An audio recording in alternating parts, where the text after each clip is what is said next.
Hi, good morning to everybody. നമുക്കിന്നൊരു പുതിയ chapter തുടങ്ങാം. അപ്പോൾ നമ്മൾ 4-5 ചാപ്റ്റർ 3 ചാപ്റ്ററോളം കഴിഞ്ഞു അല്ലേ. ഒന്ന് റീപ്രൊഡക്ഷൻ ഓർഗാനിസം, പിന്നെ സെക്ഷൽ റീപ്രൊഡക്ഷൻ ഓർഗാനിസം, അത് strategies for the enhancement of food production. 3 പ്രധാനപ്പെട്ട 3 ചാപ്റ്ററാണ്. ഓണത്തിന് ഒരു എക്സാം ഉണ്ടായിരുന്നെങ്കിൽ ഒരു പക്ഷേ ഈ ഏരിയാസിന്റെ മറ്റേ ചിലപ്പോൾ അത് വരുമായിരുന്നു. ഇനി നമുക്ക് അടുത്ത ഏരിയയിലേക്ക് പോകാം. ഇതിന്റെ പേര് പ്രിൻസിപ്പിൾസ് ഓഫ് ബയോടെക്നോളജി എന്നാണ്.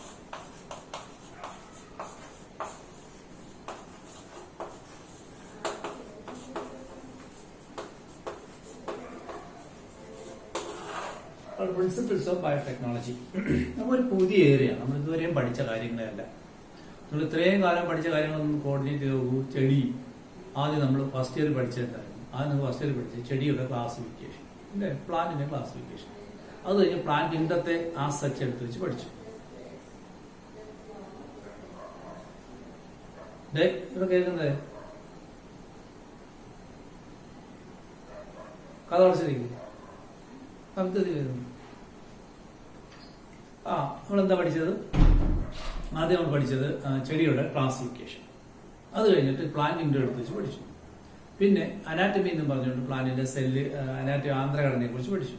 അത് കഴിഞ്ഞ് സെല്ല്, പിന്നെ സെല്ലിന്റെ ഡിവിഷൻ, ഇത്രയും വരെ ഒരു എക്സ്റ്റേണൽ ക്യാരക്ടറായിട്ട് പഠിച്ചു. അത് കഴിഞ്ഞ് നമ്മൾ എന്ത് പഠിച്ചു തുടങ്ങി? നമ്മൾ പഠിച്ചു തുടങ്ങിയത് അതിന്റെ ഇന്റേണൽ ക്യാരക്ടർ വിട്ടതിന് ശേഷം പിന്നെ ഫിസിയോളജിക്കൽ ആക്ടിവിറ്റീസ്, ജൈവ പ്രവർത്തനങ്ങൾ, ചെടികൾ എങ്ങനെ ജലത്തെ വലിച്ചെടുക്കുന്നു ഒരു ചാപ്റ്റർ, ചെടികൾ എങ്ങനെ മിനറൽസിനെ വലിച്ചെടുക്കുന്നു അടുത്ത ചാപ്റ്റർ, ചെടികൾ എങ്ങനെ ഫോട്ടോസിന്തസിസ് നടത്തുന്നു അടുത്ത ചാപ്റ്റർ, ചെടികൾ എങ്ങനെ റെസ്പിറേഷൻ നടത്തുന്നു അടുത്ത ചാപ്റ്റർ, പിന്നെ ചെടികൾക്ക് എന്തെങ്കിലും ചലനങ്ങളുണ്ടോ വളർച്ചയുണ്ടോ അത്രയും കാര്യങ്ങളൊക്കെ ചേർത്ത് പഠിച്ച ചാപ്റ്റർ. ഇത്രയാണ് ഫസ്റ്റ് ഇയർ പഠിച്ചത്. സെക്കൻഡിലേക്ക് വന്നപ്പോഴോ സെക്ഷൽ റീപ്രൊഡക്ഷൻ എങ്ങനെ ചെടികൾ ചെയ്യുന്നു.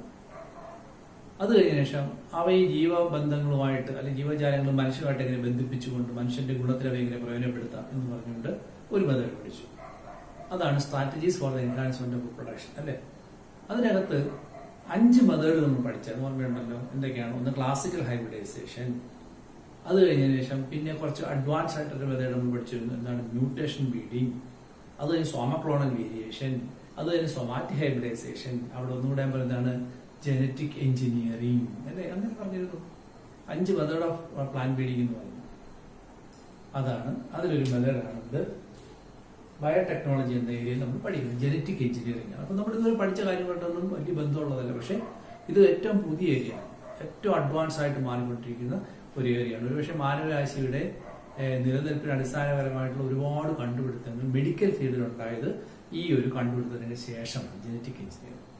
ഇത് പഠിക്കുന്നതിന് മുമ്പ് നിങ്ങളുടെ പുസ്തകത്തിനകത്ത് പ്രിൻസിപ്പിൾസ് ഓഫ് ബയോടെക്നോളജി മുമ്പാണ് നിങ്ങൾ പഠിക്കുന്നത്. നമ്മുടെ DNA ആയി ബന്ധപ്പെട്ടിട്ടുള്ള DNA സ്ട്രക്ചർ തുടങ്ങിയ കാര്യങ്ങളുമായിട്ട് ബന്ധപ്പെട്ടിട്ടുള്ള ഒരു ചാപ്റ്റർ ഉണ്ട്, അല്ലേ. That is molecular base of inheritance. അത് പഠിച്ചിട്ടാണ് ഇത് പഠിക്കേണ്ടത്. അത് കഴിഞ്ഞാണ് ഈ ചാപ്റ്റർ കിടക്കുന്നത്. ഒരു പക്ഷേ സൂളജിൽ അത് ആയിട്ടുണ്ടെങ്കിൽ നിങ്ങൾക്ക് ഇപ്പം ഞാൻ ഈ പറഞ്ഞത് കുറെ കൂടെ പെട്ടെന്ന് മനസ്സിലാവും. ആയിട്ടില്ലെങ്കിൽ ബേസിക് ആയിട്ടുള്ള കാര്യം പഠിച്ചുകൊണ്ട് നമുക്ക് അതിലേക്ക് പോകാം.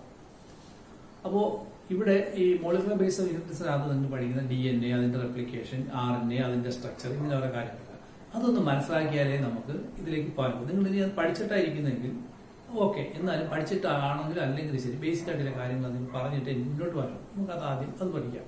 അപ്പോൾ ഈ പഠിക്കാൻ പോകുന്നത് പ്രിൻസിപ്പിൾസ് ഓഫ് ബയോടെക്നോളജി ആണെങ്കിലും അതിപ്പോഴും തുടങ്ങുന്നില്ല.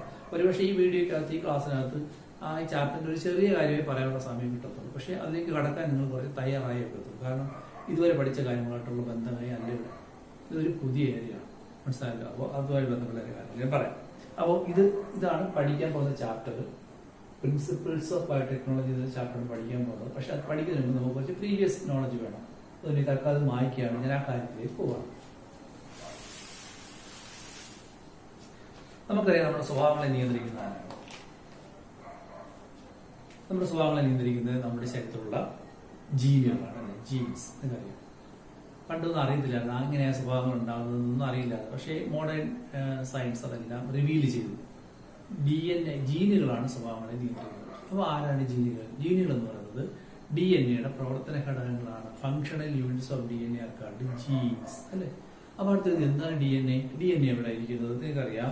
നിങ്ങൾക്ക് അറിയാവുന്ന കാര്യങ്ങളാണെങ്കിൽ അതിന്റെ ബേസിക് സ്ട്രക്ചർ തുടങ്ങുകയാണ്. ഇതൊരു സെല്ല്, സപ്പോസ് ആനിമൽ സെല്ല് എടുക്കുകയാണ്. സെല്ലിനകത്ത് ക്രോമസോമുകളാണ് പഠിച്ചതാണ്. ഒരു ക്രോമസോം. ഒരു ക്രോമസോം എടുത്ത് ഇങ്ങനെ ഇരിക്കും. ഈ ക്രോമസോം ഇങ്ങനെ ഇരിക്കുന്നത് എപ്പോഴാണെന്ന് വെച്ചാൽ സെല്യൂഷൻ സമയത്താണ്. അതിന് മുമ്പാണെങ്കിൽ ഇരിക്കുന്നത് എങ്ങനെയല്ല.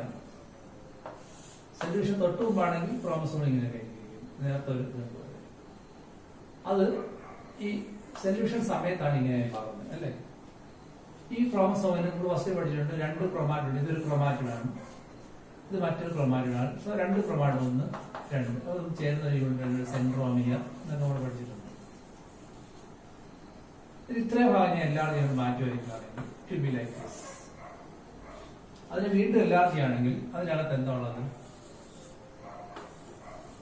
DNA ആണ്. അതിനെ പൊതിയുന്ന ഒരു പ്രോട്ടീൻ ഉണ്ട്, ഹിസ്റ്റോൺ എന്നാണ്. ഹിസ്റ്റോൺ ഞാൻ ഇങ്ങനെ കളിച്ച് ഇങ്ങനെയൊന്നും അല്ല DNA ആണ് കാണുന്നത്. ഇങ്ങനെ ചുരുണ്ടി ഒരുപാട് കോയിലായിട്ട് കോയിലാണ് സാർ. അങ്ങനെ പഠിക്കണം സാർ. ഇതാണ് DNA. So I answer is DNA. Okay, ഇതാണ് നമ്മുടെ genetic material. So you can call this genetic material.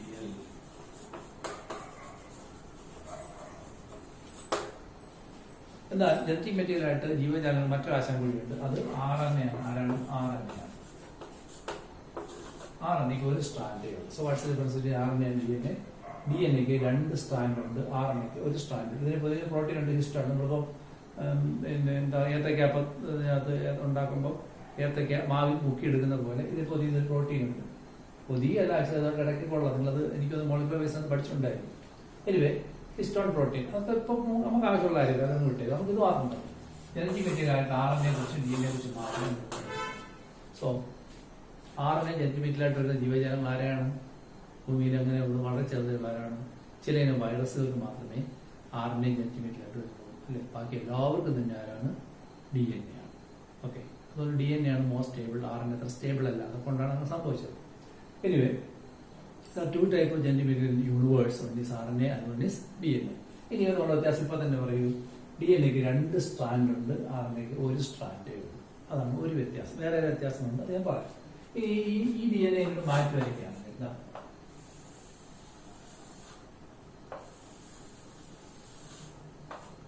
ഇതിങ്ങനെ ഒരു വരി സ്പൈറൽ ലാഡർ പോലെയാണ് ഇരിക്കുന്നത്. ഇതിങ്ങനെ ലോങ് സ്ട്രാൻഡ്സ് ഉണ്ട്. ഇതാണ് എന്റെ ബാക്ക് ബോൺ എന്ന് വിളിക്കുന്നത്. ഈ back bone is made up of sugar and phosphate. ഇതിലേക്ക് ഷുഗർ ഫോസ്ഫേറ്റ് ബാക്ക് ബോൺ എന്നാണ് വിളിക്കുന്നത്. Back bone. ഇതിന്റെ കുറുകെ ഇങ്ങനെ ബാർസ് ഉണ്ട്.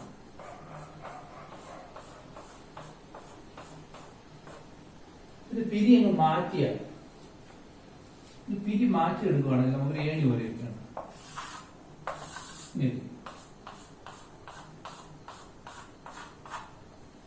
ഇതൊരു ചുറ്റുഗോവണി പോലെ, വാട്ടർ ടാങ്കിൽ കയറാൻ വേണ്ട ചുറ്റുഗോവണി ഉണ്ട്, അതുപോലെ വാട്ടർ ടാങ്കിനകത്ത് അത് ഞാൻ പടമിട്ട് കാണിച്ചിട്ടുണ്ട്. ചുറ്റുഗോവണി സ്പൈറൽ ലാഡർ ഉണ്ട്. ഇത് നേരെ ആയി കഴിഞ്ഞ് ഇങ്ങനെ. ഇത് 2 സ്ട്രാൻഡ് ഉള്ളതാണ്. എന്താ? Sugar phosphate back bone. ഇടയ്ക്കുള്ള ക്രോസ് ബാർസ് ഉണ്ട്.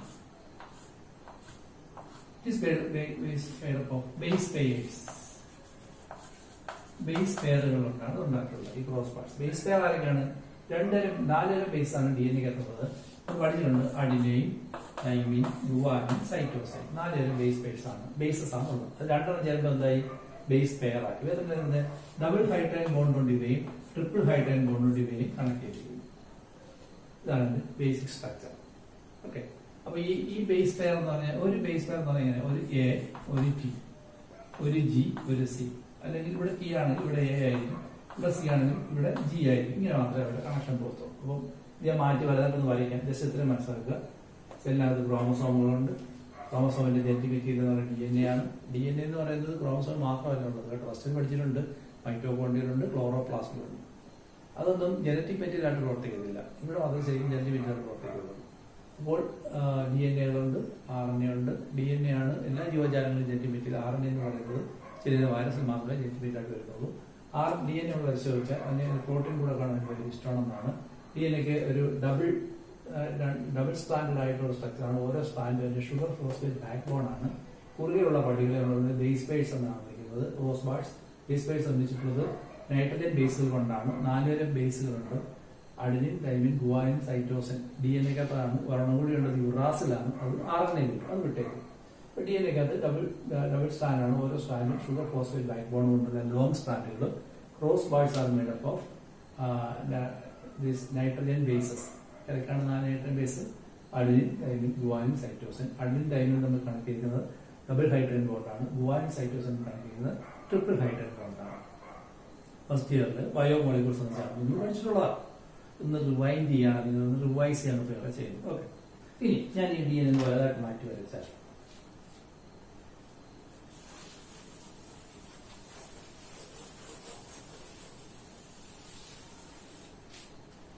ഈ ഡി പോലുള്ള ഡി എൻ ഞാൻ മാറ്റി വരയ്ക്കുകയാണ്. Adenine, thymine, guanine, cytosine. തൈമിനാണെങ്കിൽ അഡിനിൻ, സൈറ്റോസിൻ ആണെങ്കിൽ ഗുവാനിൻ. ഇങ്ങനെ തിരിഞ്ഞ് മറിഞ്ഞ് തിരിഞ്ഞ് എത്ര പോലും ഇങ്ങനെ പോകാം അല്ലെ? ഇങ്ങനെയുള്ള ഇങ്ങനെ ATC, GC, GAG എന്ന് പറഞ്ഞ ഇങ്ങനെ അങ്ങ് താഴോട്ട് കൊണ്ട് പോകും. ഈ ഷുഗർ ഫോസ്ഫേറ്റ് ബാക്ക് ബോണിനകത്ത് ഇതിന്റെ പ്രത്യേകത ഇവിടെ ഇത് ഷുഗർ ഉണ്ട്, ഇത് ഷുഗറാണ്. ഷുഗർ ഫോസ്ഫേറ്റ് ഉള്ള ബാക്ക് ബോണാണ്. ഷുഗറിനകത്ത് പെൻറ്റോസ് ഷുഗറാണ് ഉപയോഗിച്ചിരിക്കുന്നത്. 1ാമത്തെ കാർബൺ, 2ാമത്തെ കാർബൺ, 3ാമത്തെ കാർബൺ, 4ാമത്തെ കാർബൺ, പിന്നെ ഒരു കാർബൺ ഇവിടെ ഉണ്ട് CH2ലുള്ള 5ാമത്തെ കാർബൺ. ഇങ്ങനെയാണ് 5 കാർബൺ ഉണ്ട് പെൻറ്റോസ് ഷുഗർ. അപ്പൊ ഇവിടെ ഈ ഷുഗർ ഇങ്ങനെയാണ് നിർണ്ണയിച്ചിരിക്കുന്നത്. ഇങ്ങനെ ഇവിടെ നേരെ തിരിച്ച് ഇങ്ങനെയാണ്. അപ്പോ 1, 2, 3, 4, 5 ഇങ്ങനെ.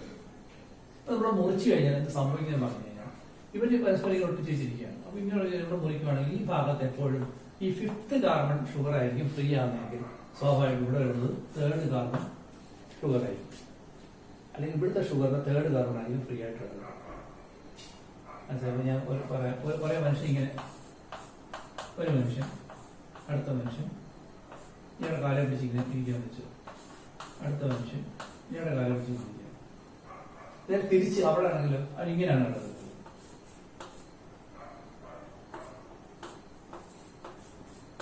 ഇയാളുടെ കാലം പിടിച്ചിരിക്കുകയാണ്. ഒരു കഥ പറയാൻ ഇവിടെ നോക്കി ഇവിടെ തലയാണെങ്കിൽ ഇവിടെ എന്തായാലും കാല് തന്നെയായിരിക്കും. ഇവിടെ തല ഒരിക്കലും വരത്തില്ല. ഇവിടെ ഒരാൾ കിടക്കുകയാണെങ്കിൽ ഇവിടെ ഏറ്റവും തലയാണെങ്കിൽ ഇവിടെ കാല് തന്നെ കാല് തരും. ഇവിടെ നേരെ തിരിച്ചേ കിടക്കും. ഇവിടെ തലയാണെന്നുണ്ടെങ്കിൽ കാലായിരിക്കും. അങ്ങനെ വരാനൊക്കത്തുള്ളൂ. അല്ലാതെ ഇവിടെയും തല വരില്ലല്ലോ. കാരണം ഇങ്ങനെയാണ്. ഇവിടെ 5th കാർബണാണെങ്കിൽ ഇവിടെ 3rd കാർബണിൽ വരത്തുള്ളൂ. So there is A possibility. അങ്ങനെ എന്തിച്ചാൽ നമുക്ക് ഈ ഒരു ഷുഗർ ഫോസ്ഫേറ്റ് ബാക്ക്ബോണിന്റെ അറ്റങ്ങൾ എപ്പോഴും ഇവിടെ 5th കാർബൺ ആണ് ഫ്രീ എങ്കിൽ ഇവിടെ 3rd കാർബൺ. സ്വാഭാവികമായിട്ട് ഇവിടെ 5th നേരത്തോട് ഞാൻ എന്താ വെച്ചാൽ ഇവിടെ തല ഇവിടെ തല വരത്തുള്ളൂ. കാരണം തിരിഞ്ഞാൽ കിടക്കുന്നത്. അപ്പോൾ നമ്മൾ എന്തെങ്കിലും 3' 5'. ഇത് ബൈപോളാരിറ്റിയാണ്. ഇത് DNA സ്വഭാവം. 3' 5' പൊളാരിറ്റി, ബൈപോളാരിറ്റി എന്ന് പറയുന്നത്. ഇത്രയുള്ള എന്റെ കഥ. ഞാൻ മനുഷ്യർ തല വരച്ച മനസ്സിലാക്കിയാൽ മതി. ഷുഗറിന്റെ ക്രമീകരണം ഇവിടെ ഇങ്ങനെയാണെങ്കിൽ ഇവിടെ ഇങ്ങനെയാണ്. അതുകൊണ്ടാണ് സംഭവിച്ചത്. ഇവിടെ അടുത്ത് പോകുമ്പോൾ സ്വാഭാവികമായിട്ട് ഇത് മുകളിലോട്ടായിരിക്കും. ഇവിടെ തന്നെ തിരിച്ചായിരുന്നു നമ്മളായിരിക്കും. ഇത് മനസ്സിലായിട്ടുണ്ടാവും എന്ന് കരുതും. എന്നിട്ട് ഇങ്ങനെ കാണിക്കുന്നത് ഇവിടെ എങ്ങനെയാണ് നോക്കുക.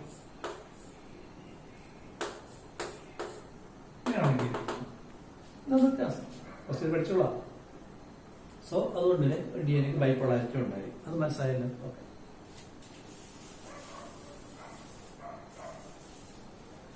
അപ്പൊ ഇത്ര പറഞ്ഞതാണ് DNA ഡബിൾ സ്റ്റാൻഡേർഡ് ആയിട്ടുള്ള സ്ട്രക്ചറാണ്.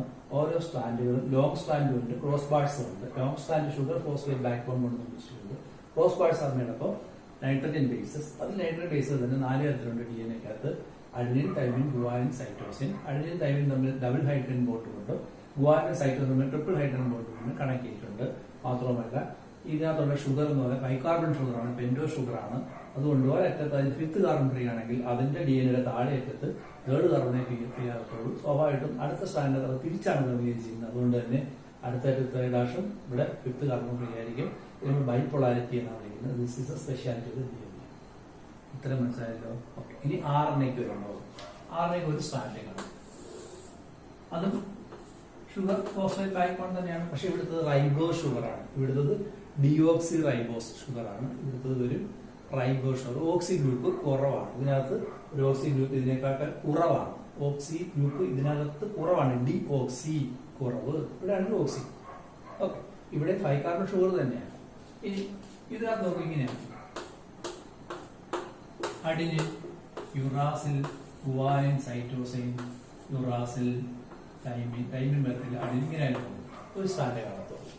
ഓക്കെ, അപ്പൊ ഇവിടെ ഒരു വ്യത്യാസം കണ്ടു. എന്തൊരു വ്യത്യാസം ഉണ്ടത്? DNA RNA തമ്മിൽ in DNA there is double stranded structure, but in RNA it is a single stranded structure. This is DNA. This is RNA. ഇതിനോട് ബൈപോളാരിറ്റി 5' 3'. RNA ഒരു സ്ട്രാൻഡേ ഉള്ളൂ. DNAക്കകത്ത് ബേസ് പെയറുകളുണ്ട്. ഇതിനകത്ത് ബേസ് പെയറില്ല, ബേസ് മാത്രമേ ഉള്ളൂ. ബേസ് പെയറുകളൊക്കെ കണക്ട് ചെയ്യുന്ന double hydrogen bond, triple hydrogen bond ഇതിനകത്തുണ്ട്. ഇതിനകത്ത് തമ്മിൽ ബോണ്ട് ഇല്ല. ഇതിനകത്ത് 4 ഹൈഡ്രജൻസ് അഡിനിൻ, തൈമിൻ, ഗുവാനിൻ, സൈറ്റോസ് ആണെങ്കിൽ ഇവിടെ അഡിനിൻ, തൈമിന് വരെ യുറാസിലായിരിക്കും. പിന്നെ ഗുവാനിൻ, സൈറ്റോസ്, യുറാസ്, തൈമിനില്ല. ഇങ്ങനെ. ഓക്കെ, RNA എപ്പോൾ സിംഗിൾ സ്റ്റാൻഡ് തന്നെ ആയിരിക്കണം. അതിനൊരു കാരണമാണ്, അത് ഞാൻ പറയാം. ഇനി ഈ DNA എങ്ങനെ മൾട്ടിപ്ലൈ ചെയ്യുന്നത്? DNA multiplication. അത് RNAക്ക് സ്വയം മൾട്ടിപ്ലൈ ആവാൻ കഴിയില്ല. RNA cannot multiply. Okay. But RNA is always produced from the DNA. DNA എന്നാണ് എപ്പോഴും RNA ഉണ്ടാകുന്നത്. RNA സ്വയം മൾട്ടിപ്ലൈ ചെയ്യുകയില്ല. ഓക്കെ, അപ്പൊ നിങ്ങൾ ചോദിക്കും RNA വൈറസ് എങ്ങനെ മൾട്ടിപ്ലൈ ചെയ്യുന്നത്? അതിനൊരു കാരണമുണ്ടെന്ന് പറഞ്ഞു. ഇത് വായിക്കാം. ഇനി എങ്ങനെയാണ് DNA മൾട്ടിപ്ലൈ ചെയ്യുന്നത് നോക്കാം.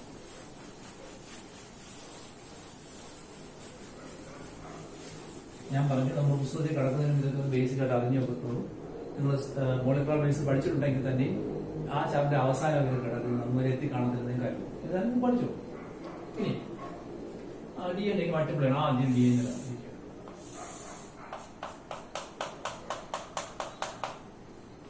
ഇതിന്റെ കോപ്പീസ് ഉണ്ടാക്കണം. എപ്പോഴും DNA മൾട്ടിപ്ലൈ ചെയ്യുമ്പോൾ നമുക്കറിയാം നമ്മുടെ സെല്ല് 46 ക്രോമസോം.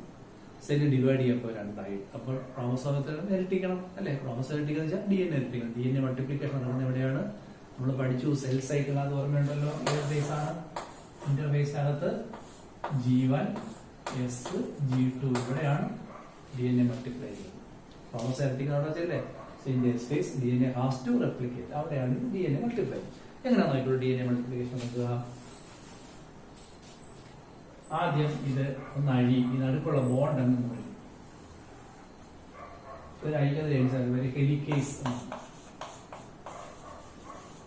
ഓർ അൺവൈൻഡേസ്. ഹെലിക്കേസ് അഥവാ അൺവൈൻഡേസ് എന്ന് പറഞ്ഞ ഒരു എൻസൈം വന്നിട്ട് ഈ അഡിനിൻ തൈമിൻ ഇടയ്ക്കുള്ള ഹൈഡ്രജൻ ബോണ്ട് അങ്ങ് മുറിച്ചു കളയും. അതോടുകൂടി ഈ ബോണ്ട് അങ്ങ് മുറിയുമ്പോൾ സ്വാഭാവികമായിട്ടും ഇവ റിപ്പൽ ചെയ്യും. ഈ ബോണ്ട് മുറിഞ്ഞ അവർ റിപ്പൽ ചെയ്യും. കാരണം ഇത് നെഗറ്റീവ് ചാർജാണ്. അതുകൊണ്ട് DNA എന്ത് ചാർജാണ്? നെഗറ്റീവ് ചാർജ് 2 അതിന്റെ തമ്മിലുള്ള ബോണ്ട് അങ്ങ് വിട്ടാൽ അവർ അല്ലേ? അപ്പൊ ഇതിനെ റെപ്ലിക്കേഷൻ ഫോർക്കാണ്.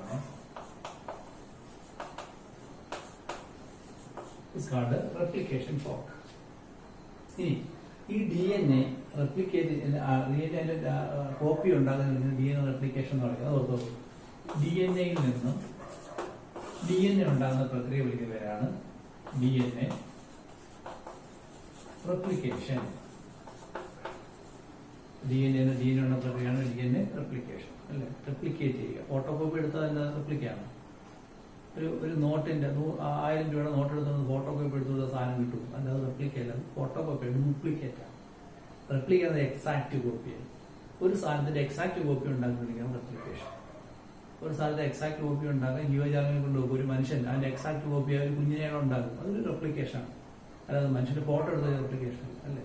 Photo copy replication. അപ്പൊ എക്സാക്ട് കോപ്പി അതുപോലൊന്നും ഉണ്ടാകുക.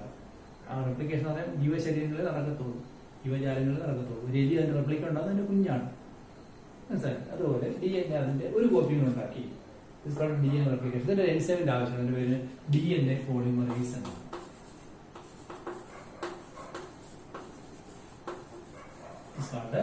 DNA polymerase. What is DNA replication? Exact copy of DNA is produced by a process called DNA replication. What is the enzyme needed for that? DNA polymerase. Suppose ഇവിടെ DNA അഴിച്ച enzyme ആരാണ്? Helicase. Enzyme that is unwinding for the DNA by breaking the hydrogen bond is called helicase or unwindase. എന്തിനാണ് അങ്ങനെ ചെയ്തത്?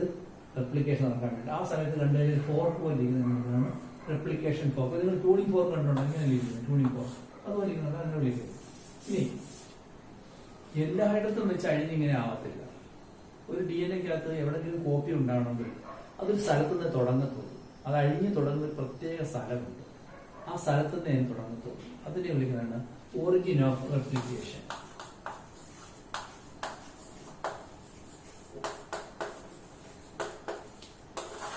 What is original replication? The site in the DNA from which replication initiated. അപ്പൊ നിങ്ങളടുത്ത് പോയി പിരിഞ്ഞിരിക്കുന്ന ഒരു wire, പിരിഞ്ഞിരിക്കുന്ന വയറുണ്ടല്ലോ, ഈ കറണ്ടൊക്കെ പോകുന്ന wire, രണ്ടെണ്ണം പിരിഞ്ഞില്ല, അതിങ്ങനെ പിരിഞ്ഞിരിക്കുന്ന ഇങ്ങനെ വന്നിട്ട് കൂട്ടി ഒട്ടിയിരിക്കുക വന്നിട്ട് മുട്ടി റോഡായിട്ടില്ല. ഇത് അഴിച്ചു തരാൻ പറയുന്നത് പറയാം, അഴിക്കാം, പക്ഷെ എവിടെ തുടങ്ങണം? എവിടെങ്കിലും ഈ രണ്ടുപേരും പിരിഞ്ഞിരിക്കാണ്, പക്ഷെ വട്ടത്തിലായിരിക്കും. അത് അഴിച്ചെടുക്കണം എന്ന് പറഞ്ഞാൽ നിങ്ങൾ എവിടെയെങ്കിലും മുറിച്ചൊക്കെ തോന്നും അല്ലെ? അതുപോലെ ഇവിടെ ഒന്ന് മുറിച്ചു, നമുക്ക് അഴിച്ചെടുക്കാൻ പാടുന്നില്ല, ഒരു സാധനം അഴിച്ചെടുക്കാം അല്ലെ? അത് അപ്പൊ ഇവിടെ നമ്മൾ മുറിച്ചിട്ടുണ്ട്, ഇവിടെ മുറിയത്തുള്ളൂ, ഇതൊന്നും മുറിയത്തില്ല, ഇവിടെ ഇച്ചിരി കട്ടി കുറവാണ് അല്ലെ? ആ രീതിയിലേ മുറിക്കാം. നിങ്ങൾ തന്നെ ഇപ്പൊ ഒരു ഇല അല്ല ഒരു ചെടി നടന്നു വീഴുമ്പോൾ എവിടെ നടന്നു വീഴുന്നു? അടർന്ന് വീഴാൻ വേണ്ടി തന്നെ അതിന്റെ പ്രത്യേക ഭാഗമാണ്. പ്ലാവിന്റെ ഇലയാണെന്ന് എടുത്ത് നോക്കൂ, അതിന്റെ ആ ഏറ്റവും ചുവട്ട് ഭാഗത്ത് ഈ ചെടി മരമോട് ഒട്ടിരിക്കുന്ന ഭാഗത്ത് നിന്ന് നടന്നു വീഴും അല്ലെ? അതിനെ നമ്മൾ ഊണ്ടും ടിഷ്യൂ എന്നാണ് വിളിക്കുന്നത്, ഊണ്ട് ടിഷ്യൂ. ആ ടിഷ്യൂ അല്പം സോഫ്റ്റ് ആയിരിക്കും. അപ്പൊ ഇലയൊന്ന് പഴുത്തു തുടങ്ങും, അവിടെ കൊണ്ടാണ് വീഴും, അല്ലാതെ വേറെ ഒന്നും വെച്ച് മുറിഞ്ഞ് വീഴത്തില്ല അല്ലേ? അങ്ങനെയൊക്കെ വിളിക്കും, അങ്ങനെയൊക്കെ ഉണ്ട്. അതേപോലെ ഈ മുറിയേണ്ട ഒരു ഭാഗം എവിടെ നിന്നാണോ റെപ്ലിക്കേഷൻ തുടങ്ങേണ്ടത് എന്നുള്ളത് ആദ്യമേ തീരുമാനിച്ചു വെച്ചിട്ടുണ്ട്. അപ്പോൾ ഒരു DNA എവിടെ നിന്നാണ് റെപ്ലിക്കേഷൻ തുടങ്ങേണ്ടത് തീരുമാനിച്ച ഭാഗത്തൊക്കെയാണ് original replication. That's a part of the DNA from which replication initiates, തുടങ്ങുന്നു. മനസ്സിലായി? അപ്പൊ ഇവിടെ ആയിരുന്നു അതിന്റെ പോയിന്റ്. അതുകൊണ്ട് ഇവിടെ ആയിരുന്നു ഇങ്ങനെ കഴിയുമായിരുന്നു. പക്ഷെ ഈ DNA നേരത്തെ ഇങ്ങനെ ആയിരുന്നത്, ഇവിടെ ആയിരുന്നു എന്ത്? Original replication. ചുരുക്കി ഞാൻ ഓറി എന്ന് പറയും. Ori, origin of replication is called ori. Ori ഇവിടെ ആയിരുന്നു, അതുകൊണ്ട് ഇവിടെ കഴിഞ്ഞ് ഇങ്ങനെ. ഇവിടെ ആയിരുന്നു ഓറി, ഇങ്ങനെ അങ്ങോട്ടാണ്, ഇങ്ങനെ ആയിപ്പോയി, ഇങ്ങനെ ആയിരുന്നു, ഇങ്ങനെ ആയില്ല, കാരണം ഇവിടെ ആയിരുന്നു, അതുകൊണ്ട് ഇങ്ങനെ ഇവിടെ ആയിരുന്നു, ഇങ്ങനെ ആയില്ല. അപ്പൊ ഒറിജിനൽ റെപ്ലിക്കേഷൻ ഇവിടെ ആയിരിക്കുന്നത് വെച്ചാൽ അതനുസരിച്ച് റെപ്ലിക്കേഷൻ നടക്കത്തുള്ളൂ. അത് മനസ്സിലാക്കും. എന്താണ് parts of the replication? It's a part of the DNA from which replication initiates. വീണ്ടും പഠിക്കുന്നത്. അപ്പോൾ റെപ്ലിക്കേറ്റ് ചെയ്യും. ഇനി ഇതിനെ സഹായിക്കുന്ന എൻസൈം കോപ്പി ഉണ്ടാകാൻ വേണ്ടി ആദ്യം അഴിഞ്ഞു, അപ്പോൾ റെപ്ലിക്കേഷൻ ഫോർക്കായി. അവ സഹായിക്കുന്ന DNA പോളിമറേസ് എൻസൈം അതിവിടെ വരും. ഓക്കെ, DNA പോളിമറേസ് എൻസൈം ഇവിടെ വരും. ഇനി ഇവിടെ ഞാൻ പറയട്ടെ, ഈ DNA-ക്കകത്ത് കാണുന്ന ഈ ഒരു ഭാഗങ്ങളുണ്ടല്ലോ, അതായത് ഷുഗർ ഫോസ്ഫേറ്റ് ബാക്ക് ബോണും അതുപോലെ തന്നെ ഇങ്ങനെയുള്ള ഒരു base adenine, sugar phosphate backbone ഒരു കഷ്ണവും thymine, sugar phosphate backbone കഷ്ണം guanine, sugar phosphate backbone കഷ്ണം സൈറ്റോസൈൻ. ഇതിനെ ന്യൂക്ലിയോടൈഡുകൾ എന്നാണ് വിളിക്കുന്നത്.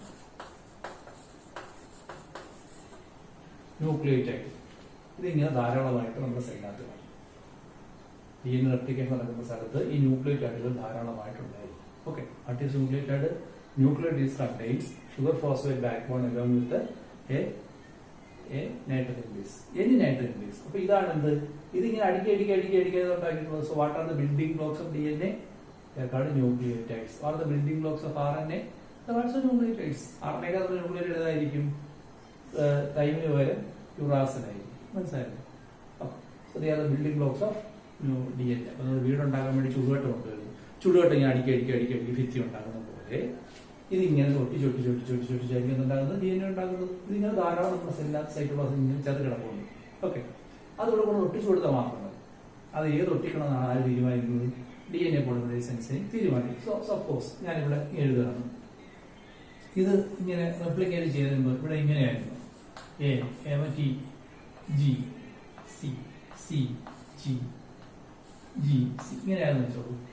ഇപ്പൊ ഞാൻ അകത്ത് വരയ്ക്കും, പുറത്താണ് വരച്ചത്. ഓക്കെ, അപ്പൊ ഞാൻ ഇങ്ങനെ വരയ്ക്കാൻ പോകണം.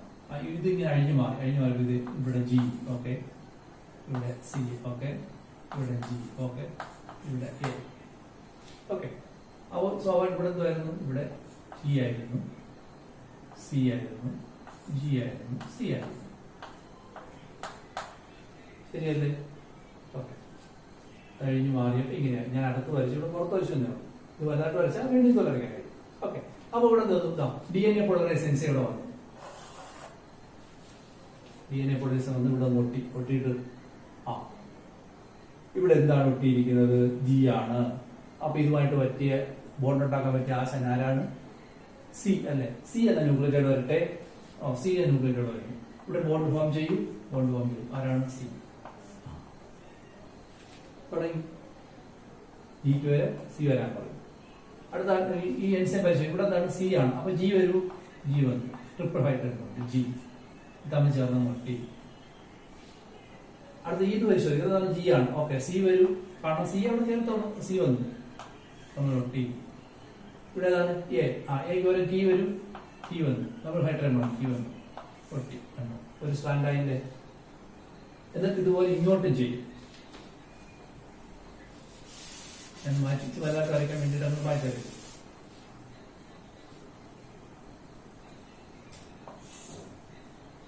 ഇവിടെ എന്തായിരുന്നു? ടി ആയിരുന്നു. ഇവിടെ സി ആയിരുന്നു. ഇവിടെ ജി ആയിരുന്നു. സി ആയിരുന്നു. ഇത് ഇങ്ങോട്ട് വരാൻ പറയും. ഇങ്ങോട്ട് നോക്കിയിട്ട് ഈ എൻസൈം DNA പ്രൊഡക്ട്സ് ഇങ്ങോട്ട് നോക്കിയിട്ട് പറയാം. എവിടെ എന്താണ്? ടി ആണ്. വരും. എ വരും. അപ്പോഴത്തേക്ക് എ വന്നു. എ അടങ്ങിയ ന്യൂക്ലിയോടൈഡ് വന്നു. ഇതാണ് എ അടങ്ങിയ ന്യൂക്ലിയോടൈഡ്. അത് വന്നു. എന്നിട്ട് അടുത്ത് ഇവിടെ എന്താണ് ഇരിക്കുന്നത്? സി. ഓക്കെ, വരും. ജി വരും. ജി വന്നു. അപ്പൊ ഈ ജി വന്നപ്പോ ഇത് നമ്മൾ ചേർന്ന് മുട്ടി. കാരണം ജിക്ക് ഇങ്ങനെ ബാക്ക് ബോൺ കൂടി ഉണ്ടല്ലോ. ഒന്ന് മുട്ടി. ഇനി ഇവിടെ എന്താണ്? ജി ആണ്. അപ്പൊ ആര് വരാൻ പറയും? സി വരാൻ പറയും. ഓക്കെ, സി വന്നു. ചേർന്ന് മുട്ടി. ഇവിടെ സിക്ക് വരാം. ജി വരാൻ പറയും. ജി വരും. ചേർന്ന്. അപ്പോ ഇതൊരു നേരത്തെ ഉണ്ടായിരുന്ന പേരന്റൽ സ്ട്രാൻഡ് അതിന്റെ കോംപ്ലിമെന്ററി ആയിട്ടുള്ള ന്യൂക്ലിയോടൈഡിലേക്ക് ഒട്ടിച്ചുകൊണ്ട് ഇതിങ്ങനെയാക്കി. ഈ പരിപാടി ഇങ്ങനെ തുടരുവാണെങ്കിൽ കുറെ കഴിയുമ്പോഴത്തേക്കും ഇതെന്തായി? 2 DNA ആയി മാറും അല്ലേ? ശരിയല്ലേ? ഈ ഡി എൻ എ എന്തായിരിക്കും? ഇതിന്റെ എക്സാക്ട് കോപ്പി ആയിരിക്കും.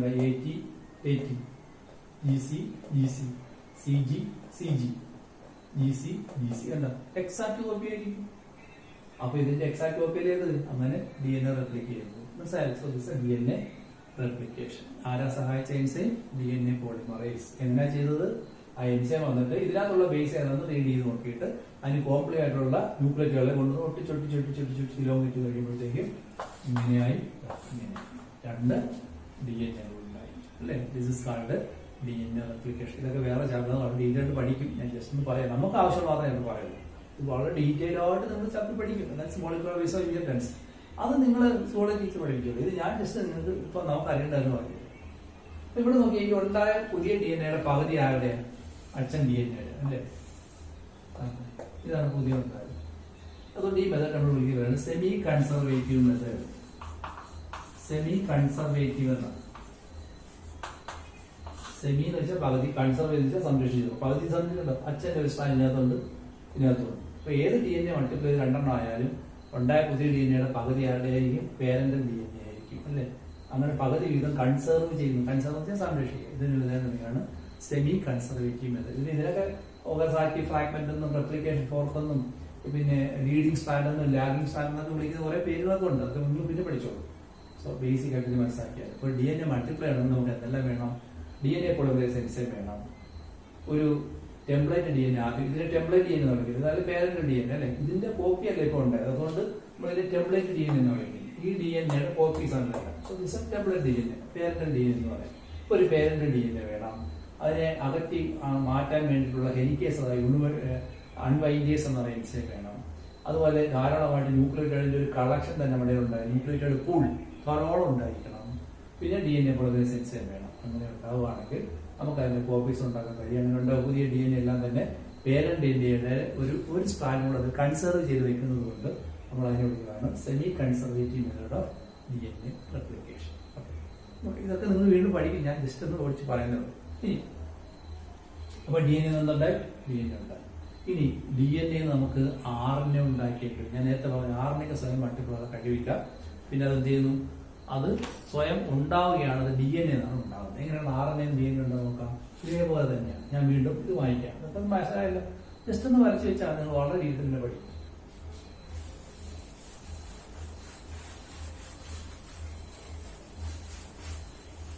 ഇപ്പോൾ DNA മൾട്ടിപ്ലൈ ചെയ്യേണ്ടി ഞാൻ പറഞ്ഞു ഏത് ഫേസിലാണെന്ന് ചോദിച്ചാൽ എസ് ഫേസിലാണെന്ന് ഞാൻ പറഞ്ഞു. ഓക്കെ, ഇനി പ്രോട്ടീൻ ഉണ്ടാക്കണം. ശരി, ഇത് പ്രോട്ടീൻ വേണമെങ്കിൽ RNA വേണം. RNA എന്ന് പറഞ്ഞാൽ mRNA. mRNA ഉണ്ടെങ്കിൽ പ്രോട്ടീൻ ഉണ്ടാക്കണം. അങ്ങനെയാണെന്ന് ഞാൻ പറയാം. അപ്പോൾ ശരി, അപ്പോൾ ഉടനെ DNA ഇരിക്കുകയാണ്. ഈ DNA അപ്പോൾ ഉടനെ പറയണം ഇതിൽ നിന്ന് നമുക്ക് ഒരു mRNA ഉണ്ടാക്കി കളയാം. ഓക്കെ, ശരി, ആദ്യം അഴിഞ്ഞു മാറുന്നു. നേരത്തെ പോലെ അഴിഞ്ഞു മാറി. G C G A. ഇവിടെ ടി സി ജി സി. ഇനി അഴിച്ചനുസരിച്ച് വരുന്നതോ ഹെലിക്കേസ് അല്ലെങ്കിൽ അൺമൈറ്റേസ്.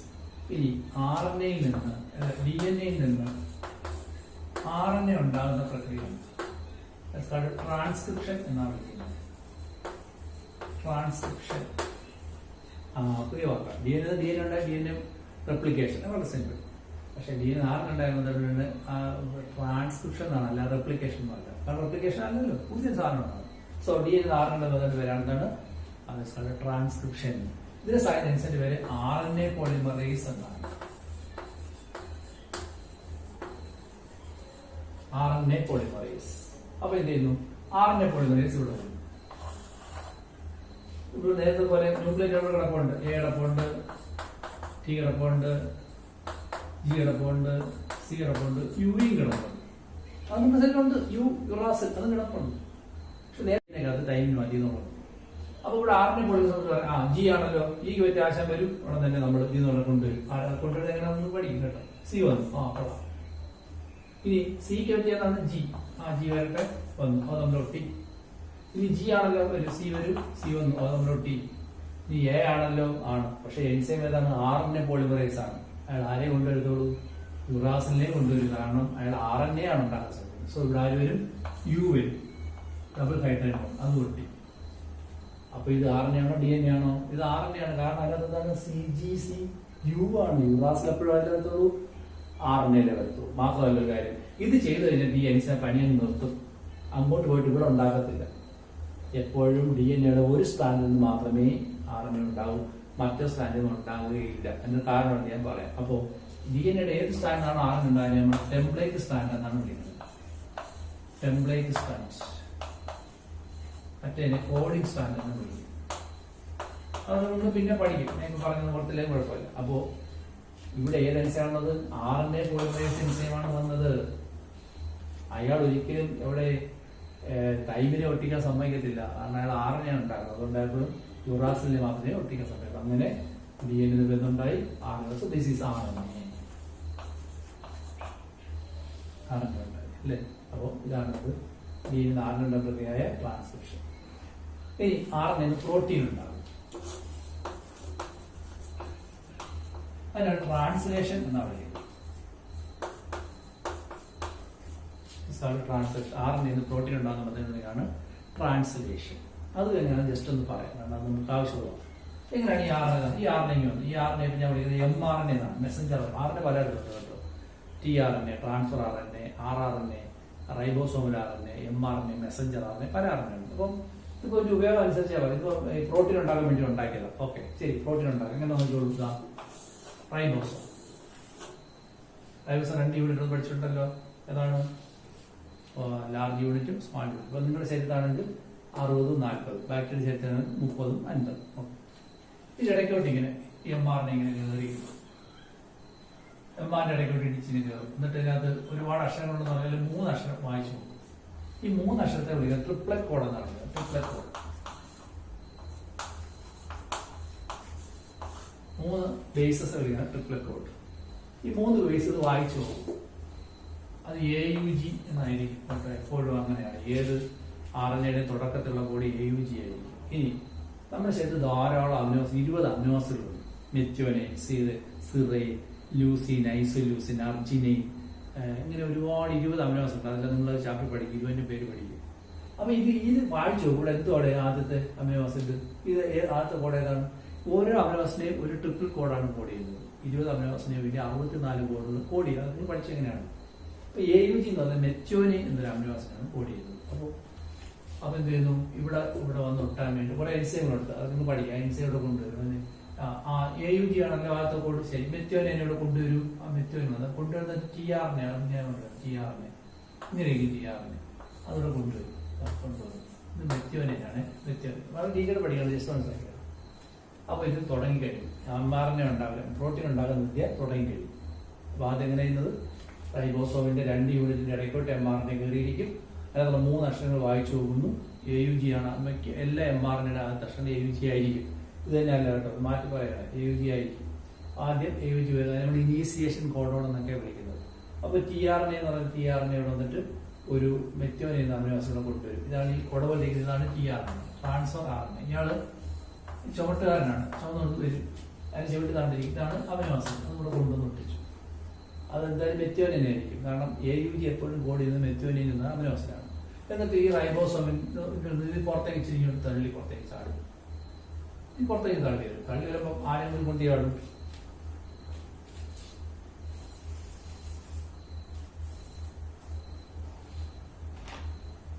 പുറത്തേക്ക് തള്ളി വെക്കാം.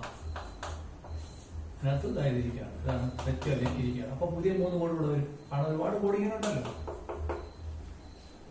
അപ്പോൾ പുതിയ കോഡ് 3 ഇവിടെ വരും. അത് വായിച്ചോളൂ. അപ്പൊ UCC എന്നാന്ന് വെച്ചോളൂ, UCC. അപ്പൊ അതിനെ കോഡ് ചെയ്യുന്ന ഒരു അമിനോ ആസിഡുമായിട്ട് ഒരു tRNA ഇവിടെ വരും. 2 അമിനോ ആസിഡ് അടുത്തത് അവയ്ക്കിടെ ഒരു ബോണ്ടുമായി പെപ്റ്റൈഡ് ബോണ്ടാണ്, പെപ്റ്റൈഡ് ബോണ്ട്. അതിൻ്റെ ഒരു ബോണ്ട് അങ്ങ് ഫോം ചെയ്യുന്നവരാണ് പെപ്റ്റൈഡ് ബോണ്ട്. ഓക്കെ, എന്നിട്ട് ഇത് പുറത്തേക്ക് ആക്കും. അപ്പൊ അടുത്ത് ഇവിടെ വരും, അങ്ങനെ അമിനോ ആസിഡ് അടുത്ത് വരും. ആ 3 കോഡ് അനുസരിച്ചാണ് വരുന്നത്. അത് നമ്മളോട്ട് ഇങ്ങനെ ഒട്ടി ഒട്ടി ഒട്ടി ഒട്ടി അമിനോ ആസിഡ് ഇങ്ങനെ ഉണ്ടായിക്കൊണ്ടേയിരിക്കും. അപ്പൊ ഈ mRNA നീങ്ങുന്നതനുസരിച്ച് 3 അക്ഷരങ്ങൾ ഇത് വായിച്ച് അമിനോ ആസിഡ് ഒട്ടിച്ച് ഒരു അമിനോ ആസിഡ് ചെയിൻ തന്നെ ഉണ്ടാകും. അമിനോ ആസിഡ് ചെയിൻ നമ്മളെന്ന് വിളിക്കാം പോളിപെപ്റ്റൈഡ് ചെയിൻ. പോളിപെപ്റ്റൈഡ് ചെയിനിന്റെ പ്രോട്ടീൻ നിർമ്മാണ ഘടകം പഠിച്ചിട്ട് വ്യവസ്ഥയുണ്ട്. So thus the plant will produce അല്ലെങ്കിൽ the cell will produce protein. അപ്പൊ mRNA ഘടകം പണി ഇങ്ങനെയാണ്. ഇത് നിങ്ങളിപ്പോൾ പഠിച്ചത് കുഴപ്പമൊന്നുമില്ല, നിങ്ങൾ അറിഞ്ഞതാണ് പ്രോട്ടീൻ ഉണ്ടാകും. അപ്പൊ ഈ പ്രോട്ടീൻ ഉണ്ടാകുന്നതിനോടിയാണ് ട്രാൻസ്ലേഷൻ. അതിന്റെ എൻസൈമിന്റെ പേര് ഒരുപാട് എൻസൈം ഉണ്ടാവും. ഇപ്പൊ നിങ്ങൾക്ക് ഒരു കാര്യം ചോദിക്കുകയാണ്, എന്തുകൊണ്ടാണ് ഇവിടെ ഒരു സ്റ്റാൻഡ് ഉണ്ടായത്, 2 സ്റ്റാൻഡ് ഉണ്ടാകുന്നതുകൊണ്ട്? ഒരു സ്റ്റാൻഡേ ഉണ്ടാകാവൂ. ഒരു സ്റ്റാൻഡ് ഉണ്ടാവുകയും അതിനകത്ത് ഈ ബേസസ് ഇങ്ങനെ ഫ്രീ ആയിട്ടിരിക്കുകയും ചെയ്താല് അടുത്തതൊന്നും ഒട്ടാനൊക്കത്തുള്ളൂ. 2 സ്റ്റാൻഡ് ഉണ്ടായ കുഴപ്പം പറയാമോ? ഇതിന്നുണ്ടാകുന്ന സ്റ്റാൻഡ് പരസ്പരം കോംപ്ലിമെന്ററി ആയിരിക്കും, അല്ലേ? ഇതിന്നുണ്ടായ സ്റ്റാൻഡിന് കോംപ്ലിമെന്ററി ആയിരിക്കും. ഇതിന് സ്റ്റാൻഡ് ഉണ്ടായ അവ തമ്മിൽ പരസ്പരം ഒട്ടി RNA എന്തായി പോകാം, ഡബിൾ സ്റ്റാൻഡേർഡ് ആയി പോകാം. അത് തടയണം. ഇപ്പൊ നിങ്ങൾക്ക് ചീപ്പ് ഇങ്ങനെ ഇരിക്കുക, ചീപ്പ് ഇരുന്നാലേ നിങ്ങൾക്ക് തലയിൽ പോലും ഒരു ചീപ്പൂടെ കൊണ്ടുവന്ന് ഇങ്ങനെ ഒട്ടിച്ചു വെച്ചാൽ തലയിൽ പോലും. അതുപോലെ ഒരു ചീപ്പായിട്ട് ഒരു സ്റ്റാൻഡ് ഇന്നും ഉണ്ടാകത്തുള്ളൂ. എങ്കിലേ നമുക്ക് ഇങ്ങനെയുള്ള പണി ചെയ്യാനാകും. മനസ്സിലായില്ല? അപ്പോ ഞാൻ ഈ പറഞ്ഞ ഐഡിയ കിട്ടി. DNA റെപ്ലിക്കേറ്റ് ചെയ്യുന്ന DNA പോളിമറേസ്. RNA റെപ്ലിക്കേറ്റ് ചെയ്യുന്നതാണ് RNA പോളിമറേസ്. DNA ഉണ്ടാകുന്നതാണ് DNA റെപ്ലിക്കേഷൻ. DNA RNA ഉണ്ടാകുന്നതാണ് ട്രാൻസ്ക്രിപ്ഷൻ. RNA പ്രോട്ടീൻ ഉണ്ടാകുന്നത് ട്രാൻസ്ലേഷൻ.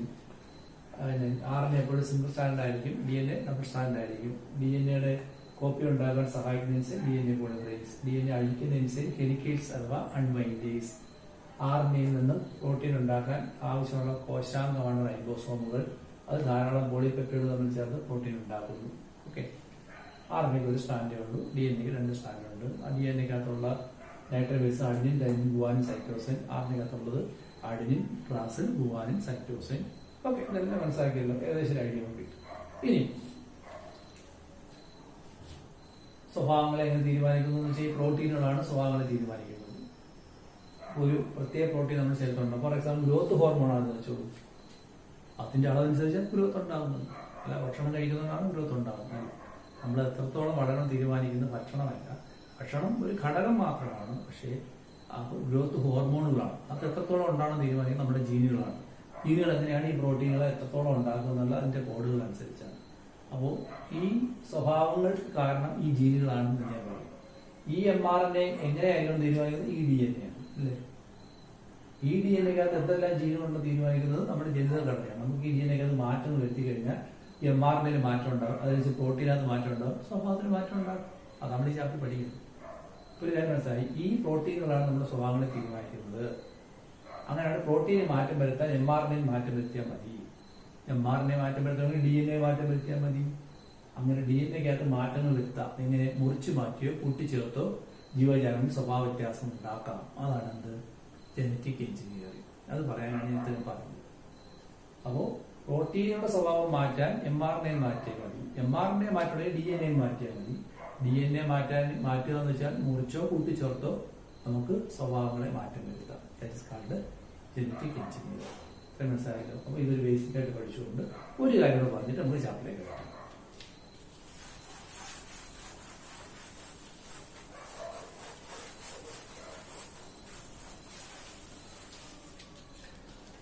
സെൻട്രൽ ഡോഗ്മ എന്നൊരു സാധനം നിങ്ങൾ ആ ചാപ്റ്റർ പഠിക്കും. സെൻട്രൽ ഡോഗ്മ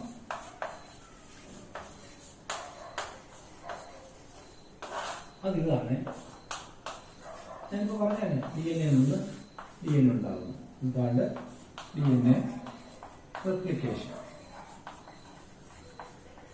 ഇൻസെന്റ് പേര് DNA പോളിമറേസ്. DNA RNA ഉണ്ടാകുന്നു. ട്രാൻസ്ക്രിപ്ഷൻ. ഇൻസെന്റ് പേര് RNA പോളിമറേസ്. RNA പ്രോട്ടീൻ ഉണ്ടാകുന്നു. അതിൽ ട്രാൻസ്ലേഷൻ. എൻസൈം 3-4 എൻസൈം അതുകൊണ്ട് പേര് പഠിക്കാം. ഞാൻ നേരത്തെ ഒരു കാര്യം പറയും. ഇതിനാണ് സെൻട്രൽ ഡോഗ്മ എന്ന് വിളിക്കുന്നത്. ഞാൻ നേരത്തെ ഒരു കാര്യം പറഞ്ഞു. DNA സ്വയം കോപ്പി ഉണ്ടാകാൻ കഴിവുണ്ട്. പക്ഷെ RNA സ്വയം കോപ്പി ഉണ്ടാകാൻ കഴിവില്ല. ഞാൻ മനസ്സിലല്ലോ. അപ്പൊ നിങ്ങൾ RNA വൈറസിന്റെ മൾട്ടിപ്ലൈ ചെയ്യുന്നത് ഇപ്പൊ തന്നെ നമുക്ക് കോവിഡ് ഉണ്ടാകുന്ന വൈറസ്, അതുപോലെ പിന്നീട് എയ്ഡ്സ് ഉണ്ടാകുന്ന വൈറസ്, അല്ല RNA വൈറസ്, അതൊന്നും മൾട്ടിപ്ലൈ ആണല്ലോ നടന്നത് അല്ലേ. അപ്പൊ RNA വൈറസ് എങ്ങനെ മൾട്ടിപ്ലൈ ചെയ്യുന്നു? RNA ഒരിക്കലും സ്വയം മൾട്ടിപ്ലൈ ചെയ്യാൻ കഴിയത്തില്ല. പിന്നെയോ RNA-കൾ തിരിച്ച് DNA ആയി മാറുന്നു. DNA-ക്ക് വേണ്ടി RNA ഉണ്ടാകാൻ കഴിയുമല്ലോ. അങ്ങനെയാണ് മൾട്ടിപ്ലൈ ചെയ്യുന്നത്. അപ്പോ this is called reverse transcription. RNA DNA വന്നവർക്ക് വലിയ പേരാണ് reverse transcription.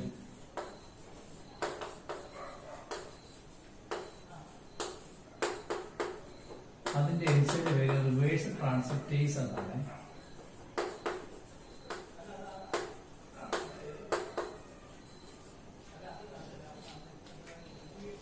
The enzyme is called reverse transcriptase. Okay, so this is our central dogma. ഇത്രയും ഒരു ഐഡിയ കിട്ടിയിട്ട് നമുക്ക് പഠിക്കാനുള്ളൂ. ഇത് ഈ പറഞ്ഞ കാര്യങ്ങൾ നിങ്ങൾ എപ്പോഴും ബയോടെക് 2 ചാപ്റ്ററിലേക്ക് ആവശ്യമുള്ളതാണ്. പിന്നെ ഈ കൂടുതലായിട്ട് നിങ്ങൾ മറ്റേ മോളിക്കുലർ ബയോളജി ഇൻഡസ്ട്രി പഠിക്കുകയും ചെയ്യും. ഇന്ന് നമുക്ക് നമ്മുടെ ചാപ്റ്ററിലേക്ക് എടുക്കാം. എന്റെ പേരാണ് പ്രിൻസിപ്പിൾസ് ഓഫ് ബയോടെക്നോളജി. ഞാൻ ഇത്ര നേരം പറഞ്ഞത് ജനറ്റിക് എഞ്ചിനീയറിംഗ് വരുന്ന കാര്യങ്ങളാണ്. എന്നോട് ഓർക്കുക, പ്രോട്ടീൻ സ്വഭാവം മാറ്റം, പ്രോട്ടീൻ മാറ്റം വരുത്തിയ സ്വഭാവം മാറ്റാൻ കഴിയും. പ്രോട്ടീൻ മാറ്റം വരുന്ന RNA മാറ്റം വരുത്തിയാൽ മതി. RNA മാറ്റം വരുത്തുന്നതിനേക്കാൾ നല്ലത് DNA മാറ്റം വരുത്തിയാൽ RNA മാറ്റം ഉണ്ടാകും. അങ്ങനെ DNA-ക്കകത്ത് മാറ്റങ്ങൾ വരുത്താം. ഇങ്ങനെ മുറിച്ച് മാറ്റിക്കളയാം, അല്ലെങ്കിൽ കൂട്ടിച്ചേർക്കാം. അങ്ങനെ DNA-കൾ അഥവാ ജനറ്റിക് മെറ്റീരിയലിനകത്ത് മുറിച്ചു മാറ്റിയോ കൂട്ടിച്ചേർത്തോ ജീവജാലക സ്വഭാവ വ്യത്യാസം ഉണ്ടാക്കാം എന്ന് പല മെത്തേഡാണ് ജനറ്റിക് എഞ്ചിനീയറിംഗ്. ഓക്കെ,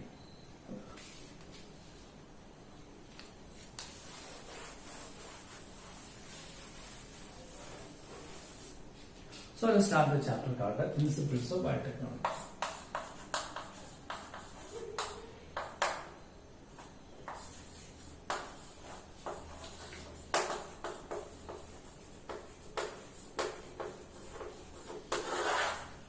നിങ്ങൾ ഇത്ര നേരം പറഞ്ഞത് ജനറ്റിക് എഞ്ചിനീയറിംഗിനെ കുറിച്ചല്ല. ഇപ്പൊ എന്താ പ്രിൻസിപ്പിൾസ് ഓഫ് ബയോടെക്നോളജി എന്ന് പറഞ്ഞാൽ ബയോടെക്നോളജിയുടെ ഒരു സ്റ്റെപ്പാണ് ജനറ്റിക് എഞ്ചിനീയറിംഗ്. ഓക്കെ, എന്താണ് ഈ ബയോടെക്നോളജി? ബയോ മീൻസ് ജീവൻ. ടെക്നോളജി എന്ന് വെച്ചാൽ അറിയാമല്ലോ, ടെക്നിക്, ചില വിദ്യകൾ, ചില സാങ്കേതിക വിദ്യകൾ അല്ലെ. ടെക്നോളജി ചില സാങ്കേതിക വിദ്യ. നിങ്ങളിപ്പോ ഒരു വലിയ കല്ലെടുത്ത് മാറ്റണം, നിങ്ങൾ തള്ളെടുത്ത് നീങ്ങുന്നില്ല, അത് നിങ്ങൾ എന്ത് ചെയ്യും? ഒരു കമ്പെടുത്തുകൊണ്ട് കുത്തി പാര പോലെ വെച്ച് കുത്തി പൊക്കി ഇളകാൻ പറ്റുള്ളൂ. ഒരു ടെക്നോളജിയാണ് അല്ലേ. ഒരു വലിയ തടി ഉരുട്ടിക്കൊണ്ടുപോകാൻ പറ്റുന്നില്ല, അപ്പൊ അതിനടിയിൽ ഒരു ഉരുണ്ട കമ്പ് വെച്ചിട്ട് അതിലോട് ഉരുട്ടിക്കൊണ്ടു. ഒരു ടെക്നോളജിയാണ്. നമ്മൾ ധാരാളം ടെക്നോളജി ജീവിതത്തിൽ ഉപയോഗിക്കുന്നത്. എന്തെല്ലാം കാര്യങ്ങളും ടെക്നോളജി ഉപയോഗിക്കുന്നത്. ആണി നിങ്ങൾ ഭിത്തിയിൽ അടിച്ചേറ്റാൻ പറ്റില്ല, അപ്പോൾ ഒരു പാരമുള്ള കല്ലുകൊണ്ട് അടിക്കും. ഒരാണി ഭിത്തിയിൽ അടിച്ചത് വിരലോട് ഞെക്കി കയറില്ല, അപ്പോൾ ഒരു കല്ലുകൊണ്ട് അടിക്കും. ഒരു ടെക്നോളജിയാണ്. അപ്പൊ നമ്മൾ ജീവിതത്തിൽ കാണിക്കുന്ന എല്ലാ പരിപാടിയും ഒരു തരത്തിൽ ടെക്നോളജീസ് ആണല്ലേ. നാച്ചുറൽ ആയിട്ടുള്ള കാര്യമല്ല, ആർട്ടിഫിഷ്യൽ ആയിട്ട് നമ്മൾ ചില മെത്തേഡ് ഉപയോഗിച്ച് ചെയ്യാണ്. ബയോ ടെക്നോളജി ജീവജാലങ്ങൾ ഉപയോഗിച്ചുള്ള ടെക്നോളജി. നമ്മുടെ ജീവിതത്തിൽ നമ്മൾ ഓർക്കണം, നമ്മൾ എപ്പോഴും എത്ര കാര്യങ്ങൾ ചെയ്താലും അത് മറ്റാരും ഗുണം ചെയ്യാൻ വേണ്ടിയല്ല, മനുഷ്യന് ഗുണം ചെയ്യുന്ന കാര്യങ്ങളെ കൂടുതൽ മനുഷ്യൻ ചെയ്യാറുള്ളൂ. നിങ്ങൾ പശുവിനെ വളർത്തുന്നത് പശുവിന്റെ വർഗ്ഗം നന്നാവട്ടെ എന്ന് വിചാരിച്ചൊന്നുമല്ല, ഇത് ചില കാര്യങ്ങൾ അത് നേടാറുണ്ട് അല്ലെ. അതുപോലെയാണ്. അപ്പോൾ ജീവജാലങ്ങൾ ഉപയോഗിച്ച് നമ്മൾ ചില നേട്ടങ്ങൾ ചെയ്താൽ that can be said as biotechnology. ജീവജാലങ്ങളെ കൊണ്ടുള്ള ടെക്നോളജിയാണ് ബയോടെക്നോളജി. നിങ്ങൾക്കൊരു വണ്ടി തള്ളിക്കൊണ്ടുപോകാൻ മുൻപിൽ ഒരു കുതിരയെ കിട്ടും, കുതിരയെ കൊണ്ട് വണ്ടി വലിപ്പിക്കുന്നു. ബയോടെക്നോളജിയാണ്. കാളയെ കൊണ്ട് കെട്ടിയിട്ട് വട്ടത്തിലെ ചക്കുകൾ കറക്കിയിട്ട് എണ്ണയാട്ടി തേങ്ങയാട്ടി എണ്ണ എടുക്കുന്ന ഒരു ടെക്നോളജിയാണ്. അപ്പോൾ ജീവജാലങ്ങൾ ഉപയോഗിച്ചുകൊണ്ട് നമ്മൾ എന്ത് ചെയ്താലും അതെന്താണ്, ഒരു ബയോടെക്നോളജിയാണ്. Biotechnology can be set as any technology operate by an animal അല്ലേ. പക്ഷേ ഇവിടെ നമ്മൾ പഠിക്കുന്നത് ഈ കാളയെ കൊണ്ട് ജ്വലിപ്പിക്കുന്നൊന്നുമല്ല, മൈന്യൂട്ടായിട്ടുള്ള സൂക്ഷ്മ ജീവജാലങ്ങൾ ഉപയോഗിച്ച് മൈക്രോബുകൾ ഉപയോഗിച്ചുള്ള ടെക്നോളജീസാണ്. It's a method of using micro organisms for human welfare. മനുഷ്യ ജീവജാലങ്ങൾക്ക് ഗുണപരമാവുന്ന രീതിയിൽ സൂക്ഷ്മ ജീവജാലങ്ങൾ ഉപയോഗിച്ച് എന്തെങ്കിലുമൊക്കെ ചെയ്താൽ അതിന് വിളിക്കുന്ന പേരാണ് എന്താണ്, ബയോടെക്നോളജി. ജീവജാലങ്ങളെ കൊണ്ടുള്ള ടെക്നോളജീസ് ആണ്. അതിന്റെ ഡെഫിനിഷൻ പുസ്തകത്തിൽ എന്താ ഉള്ളത് നമുക്ക് നോക്കാം. Biotechnology, it is defined in the text like this.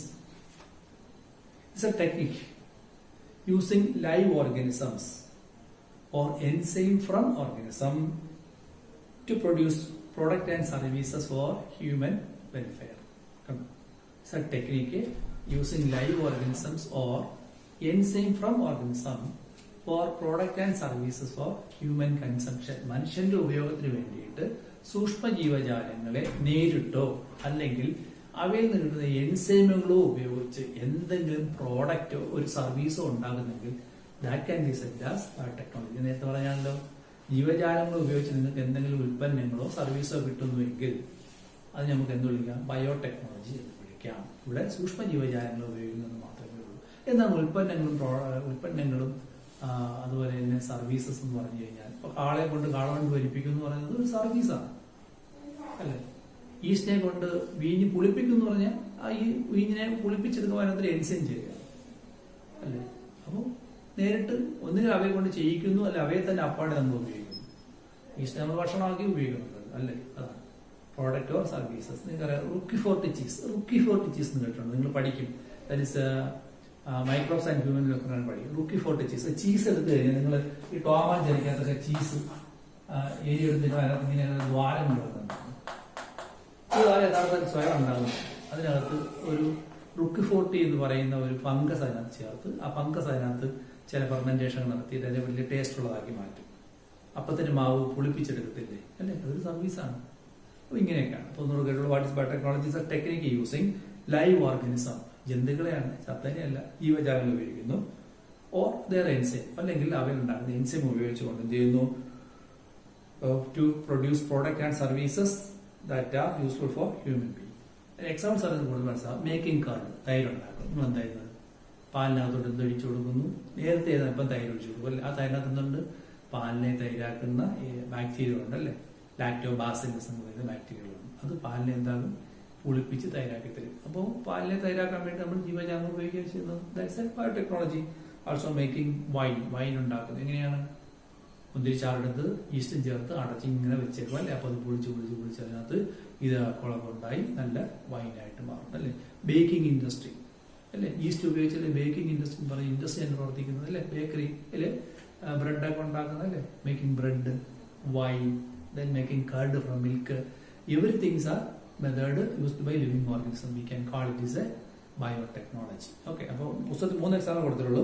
Making curd, bread and wine etcetera are microbial activities and this is done by ancient times. പണ്ട് പോലെ ചെയ്യുന്ന മതമാണ്. ഒന്നുകൂടെ ഇതിനകത്ത് ചേർക്കാൻ നിങ്ങൾക്ക് മേക്കിംഗ് റുക്കുഫോർട്ടി എന്ന് പറയുന്ന ഫംഗസ് ചീസ് ഉണ്ടാകുന്നത് ഇത് ചേർക്കാവുന്നതാണ്. ഇതൊക്കെ തന്നെ ഏൻഷ്യൻ ബയോടെക്നോളജിയാണ്, പണ്ട് വരെയുള്ളതാണ് അല്ലെ. മനുഷ്യനുള്ള കാലം പോലെ ഇതൊക്കെ അറിയാം. നിങ്ങൾ തന്നെ പുരാണങ്ങളിൽ പിന്നെ കൃഷ്ണൻ വെണ്ണ തിന്നുന്നു പറയുമ്പോൾ വെണ്ണ ഉണ്ടാകുന്നത് തൈരുന്നാണ്. അപ്പൊ അന്നേ പാല് കുളിപ്പിക്കുന്ന വിദ്യയൊക്കെ മനുഷ്യർക്ക് അറിയാവുന്നു എന്നാണ് പറഞ്ഞത് അല്ല. അപ്പൊ ഇതെല്ലാം ഏൻഷ്യന്റ് ബയോടെക്നോളജീസ് ആണ്. ഇനി മോഡേൺ ബയോടെക്നോളജി ഉണ്ട്. എന്താണ് മോഡേൺ ബയോടെക്നോളജി? ഏറ്റവും റീസെന്റ് ഒന്ന്, in vitro fertilization of test tube babies. ഞാൻ ആദ്യം ഇപ്പോൾ 2 നിമിഷം പറഞ്ഞു. ഒന്ന്, what is biotechnology? The technique that using living organism or enzymes for producing product or services which are useful for human being. പിന്നെ ancient biotechnology അഥവാ classical biotechnology. ഞാൻ ഇപ്പോൾ പറഞ്ഞു classical method. That is classical biotechnology. പഴയത് making curd, making wine, making bread, then making Roquefort cheese. അത് കഴിഞ്ഞിട്ടോ സ്വതിയില്ല, പഴയ മെത്തേഡാണ്, നമ്മളൊക്കെ പണ്ട്. മോഡേൺ ബയോടെക്നോളജി, മോഡേൺ ഏറ്റവും ലേറ്റസ്റ്റ് ആയിട്ടുള്ള മെത്തേഡാണ്. ഒന്ന് മോഡേൺ. ഒന്ന്, in vitro fertilization of test tube babies. പുതിയ വാക്ക് പഠിക്കണം, ഇൻ വിട്രോ. രണ്ട് വാക്ക് കേട്ടോണം. ഇൻ വിട്രോ എന്നൊരു വാക്കുണ്ട്, ഇൻ വിവോ.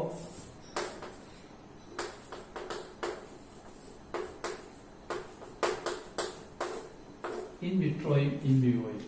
ഇൻ വിവോ എന്ന് വെച്ചാൽ inside your body, inside body, ശരീരത്തിനുള്ളിൽ. ഇത് ഔട്ട്സൈഡ് ബോഡി, ശരീരത്തിന് വെളിയിൽ അല്ലെങ്കിൽ ഇൻസൈഡിലാകും. ഇതാണ് ഇൻ വിട്രോ എന്നും ഇൻ വിവോ എന്ന് രണ്ട് വാക്ക് ഞാൻ പറഞ്ഞു. ഇൻ വിട്രോ എന്ന് വെച്ച വാക്കിനർത്ഥം ഇൻസൈഡ് ദ ലിവിംഗ് ഓർഗൻസ്. നമ്മുടെ ശരീരത്തിൽ ദഹനം നടക്കും. നമ്മുടെ ശരീരത്ത് പ്രോട്ടീയേസ് എൻസൈം ഉണ്ടാകും, പ്രോട്ടീഹോ അല്ലെങ്കിൽ ലിപ്പേസ് എൻസൈം ഉണ്ടാകും, ഹോർമോണുകൾ ഉണ്ടാകും, എല്ലാം നമ്മുടെ ശരീരത്തിൽ ഉണ്ടാകും അല്ലെ. ഈ ഇൻ വിവോ മെത്തേഡാണ് അല്ലെ. പക്ഷെ ഇൻ വിട്രോ മെത്തേഡ് എന്ന് പറഞ്ഞാൽ ഔട്ട്സൈഡ് ദ ബോഡി അല്ലെങ്കിൽ ഇൻസൈഡ് ദ ലാബോറട്ടറി, ലാബിനുള്ളിൽ. ഇപ്പൊ മനുഷ്യനകത്ത് ഫെർട്ടിലൈസേഷൻ നടക്കുന്ന അവിടെ internal fertilization, in vivo fertilization അല്ലെ. എന്നാൽ ബയോടെക്നോളജിക്ക് ഒരു മെത്തേഡ് ഉണ്ട്, എന്താണ് ഇൻ വിട്രോ ഫെർട്ടിലൈസേഷൻ എന്ന് വെച്ച് കഴിഞ്ഞാൽ ശരീരത്തിന് വെളിയിലുള്ള ഫെർട്ടിലൈസേഷൻ. അതെന്താണെന്ന് നമുക്ക് പറയുമ്പോൾ അതൊരു മെത്തേഡാണ്. അതായത് ചില സ്ത്രീകൾക്ക് പിന്നീട് കുട്ടികളുണ്ടാകില്ല, കല്യാണം കുറെ വർഷങ്ങളാണ് കുട്ടികളുണ്ടാകില്ല. അപ്പോൾ അവര് യൂട്രസ് ഒക്കെ സ്റ്റഡി നടത്തി പഠിക്കുമ്പോൾ മനസ്സിലാവും നമ്മുടെ യൂട്രസ് അവരുടെ ബ്ലോക്ക് ഒക്കെ ഉണ്ടായിരിക്കും. അപ്പൊ അവർക്ക് എഗ് ഉണ്ടാകുന്നുണ്ടായിരിക്കാം, പക്ഷെ അത് ഫെലോപ്പിൻ ട്യൂബിന്റെ ബ്ലോക്ക് കാരണം പുറത്തു വരത്തില്ല. ഒരു എഗ് ഉണ്ടാകുന്നു, ഇവിടെ ബ്ലോക്ക് ആകുന്നത് നശിച്ചു പോകുന്നു. ഒരിക്കലും കുട്ടികളുണ്ടാകും. അപ്പൊ എന്ത് ചെയ്ത് കഴിയുമ്പോൾ സർജറി ഒക്കെ നടത്തിയിട്ട് ഇവരുടെ എഗ് ഈ ടെസ്റ്റ് ട്യൂബിലേക്ക് ഇതൊരു എഗ്ഗാണ്, സർജറി വഴി പുറത്ത്. എന്നിട്ട് അവിടെ ഹസ്ബൻഡ് സ്പേം മോണ്ടിന് ടെസ്റ്റ് ട്യൂബിൽ വെച്ച് ഫെർട്ടിലൈസ് ചെയ്യും. അപ്പോൾ ടെസ്റ്റ് ട്യൂബിനകത്ത് വെച്ച് സ്പേം മോണ്ട് ഫെർട്ടിലൈസ് ചെയ്യും. ഈ vitro fertilization test tube babies. എന്നിട്ട് ഈ സൈഗോട്ടിന് എന്ത് ചെയ്യുന്നു, ഈ സ്ത്രീകളെ തന്നെ യൂട്രസിലേക്ക് നിക്ഷേപിച്ചു കൊടുക്കും. അപ്പോൾ പ്രോബ്ലം സോൾവ് ചെയ്തല്ലോ. ഫെർട്ടിലൈസേഷൻ നടന്ന ടെസ്റ്റ് ട്യൂബിലാണ്. സോ ടെസ്റ്റ് ട്യൂബ് ബേബീസ് അല്ലേ. ലൂയിസ് ബ്രൗൺ ആദ്യത്തെ ടെസ്റ്റ് ട്യൂബ് 1984 84 ടെസ്റ്റ് ബേബീസ് ഉണ്ടാകും. ഞാൻ നെറ്റ് പറഞ്ഞത്. അപ്പോ ലൂയിസ് ബ്രൗൺ എന്ന് പറയുന്ന ആദ്യത്തെ ടെസ്റ്റ് ബേബി ഇതേപോലെയാണ് നമ്മൾ. അപ്പൊ കുട്ടികൾ ഉണ്ടാകാതെ വരുമ്പോൾ കുട്ടികൾ ഉണ്ടാകാൻ ഉള്ള ഒരു സയന്റിഫിക് ആൻഡ് മെത്തേഡ്, അതായത് ശരിക്കും മോഡേൺ ബയോടെക്നോളജിയാണ്.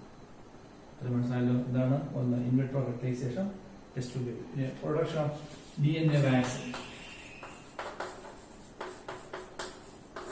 DNA വാക്സിൻ ഉണ്ടാകുന്ന ടെക്നോളജി, അതാണ് ഇപ്പോൾ നമ്മൾ കോവിഡിന് വേണ്ടിയിട്ട് ഉണ്ടായിക്കൊണ്ടിരിക്കുന്ന DNA vaccines. So production of DNA vaccine, in vitro fertilization, test babies and correcting a defective gene. അതാണ് അടുത്ത മൂന്നാമത്. Correcting a defective gene. Correcting a defective gene.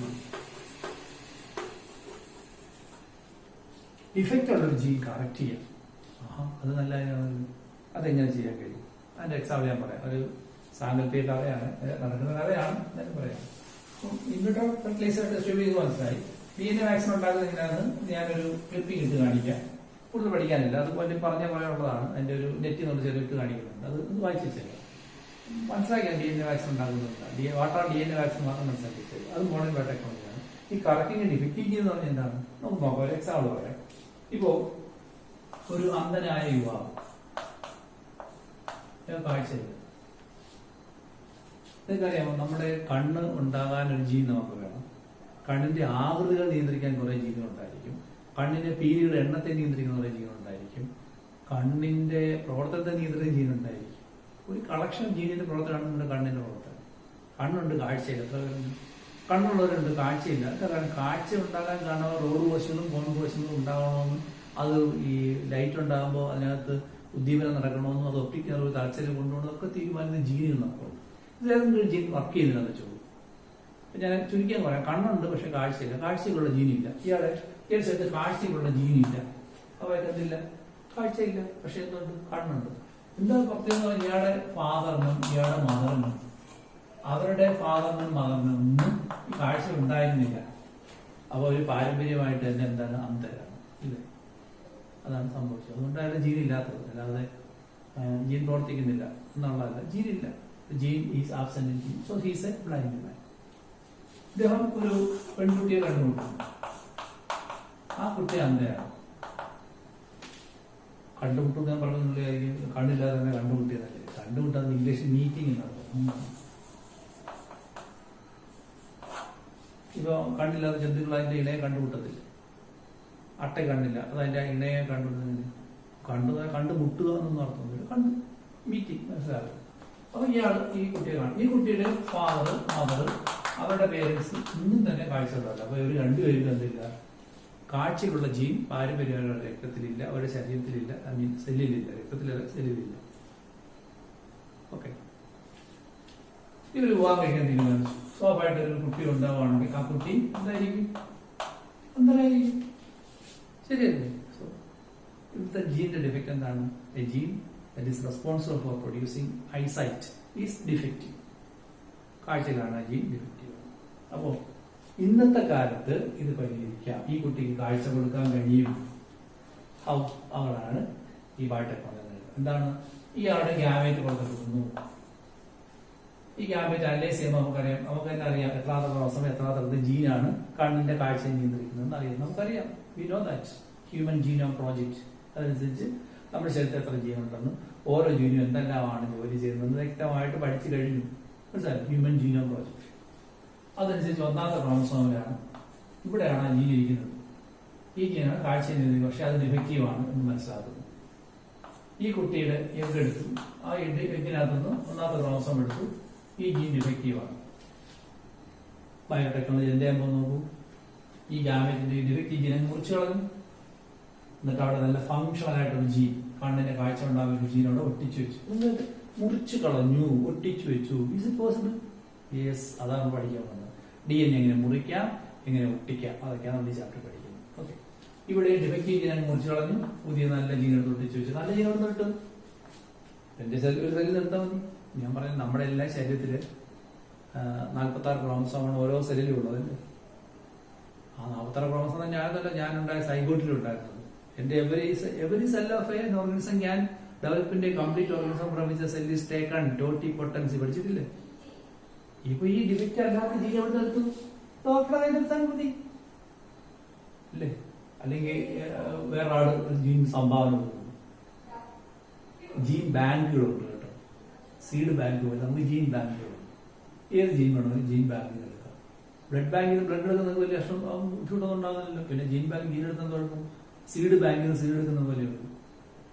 7 ബാങ്കിൽ നിന്ന് 7 എടുക്കാൻ കഴിയുന്ന പോലെയുള്ളൂ. ജീൻ എടുക്കുന്നു, പൊട്ടിക്കുന്നു. ഇപ്പൊ ഈ ജീൻ, ഈ ഗ്യാമേറ്റ് ഓക്കെ ആയിട്ട് ഈ ക്രോമസോം തിരിച്ചിട്ട് വെക്കാം.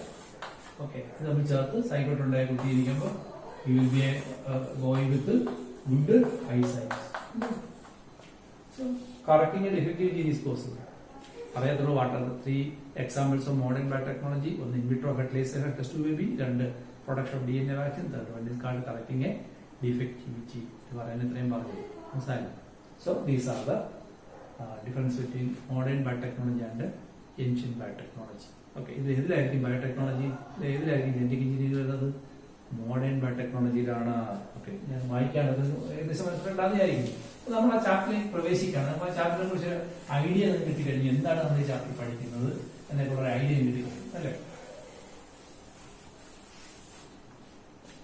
അപ്പൊ ഞാൻ വീണ്ടും എഴുതുന്നു, ബയോടെക്നോളജി അത് ഏൻഷ്യന്റ് അല്ലെങ്കിൽ ക്ലാസിക്കൽ, മോഡേൺ. ഇതിന്റെ examples, modern examples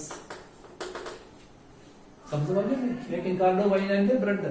in vitro fertilizer test to babies ഇങ്ങനെ എഴുതിക്കണം. In vitro fertilizer test to babies also ഈ DNA vaccine also correcting a defective gene. ഇനി ഈ മോഡേൺ ബയോടെക്നോളജിയിലെ രണ്ടാമത്തെ അധ്യായം അവിടെയാണെന്ന് വരുന്നത് ജനറ്റിക് എഞ്ചിനീയറിംഗ്. കണ്ടോ? ജനറ്റിക് എഞ്ചിനീയറിംഗ് പൊസിഷൻ വേറെ മോഡേൺ ബയോടെക്നോളജി നമുക്ക് രണ്ടാം തരം. ഒന്നിന്റെ പേരാണ് ജനറ്റിക്, മറ്റൊന്നിന്റെ പേരാണ് bio process engineering.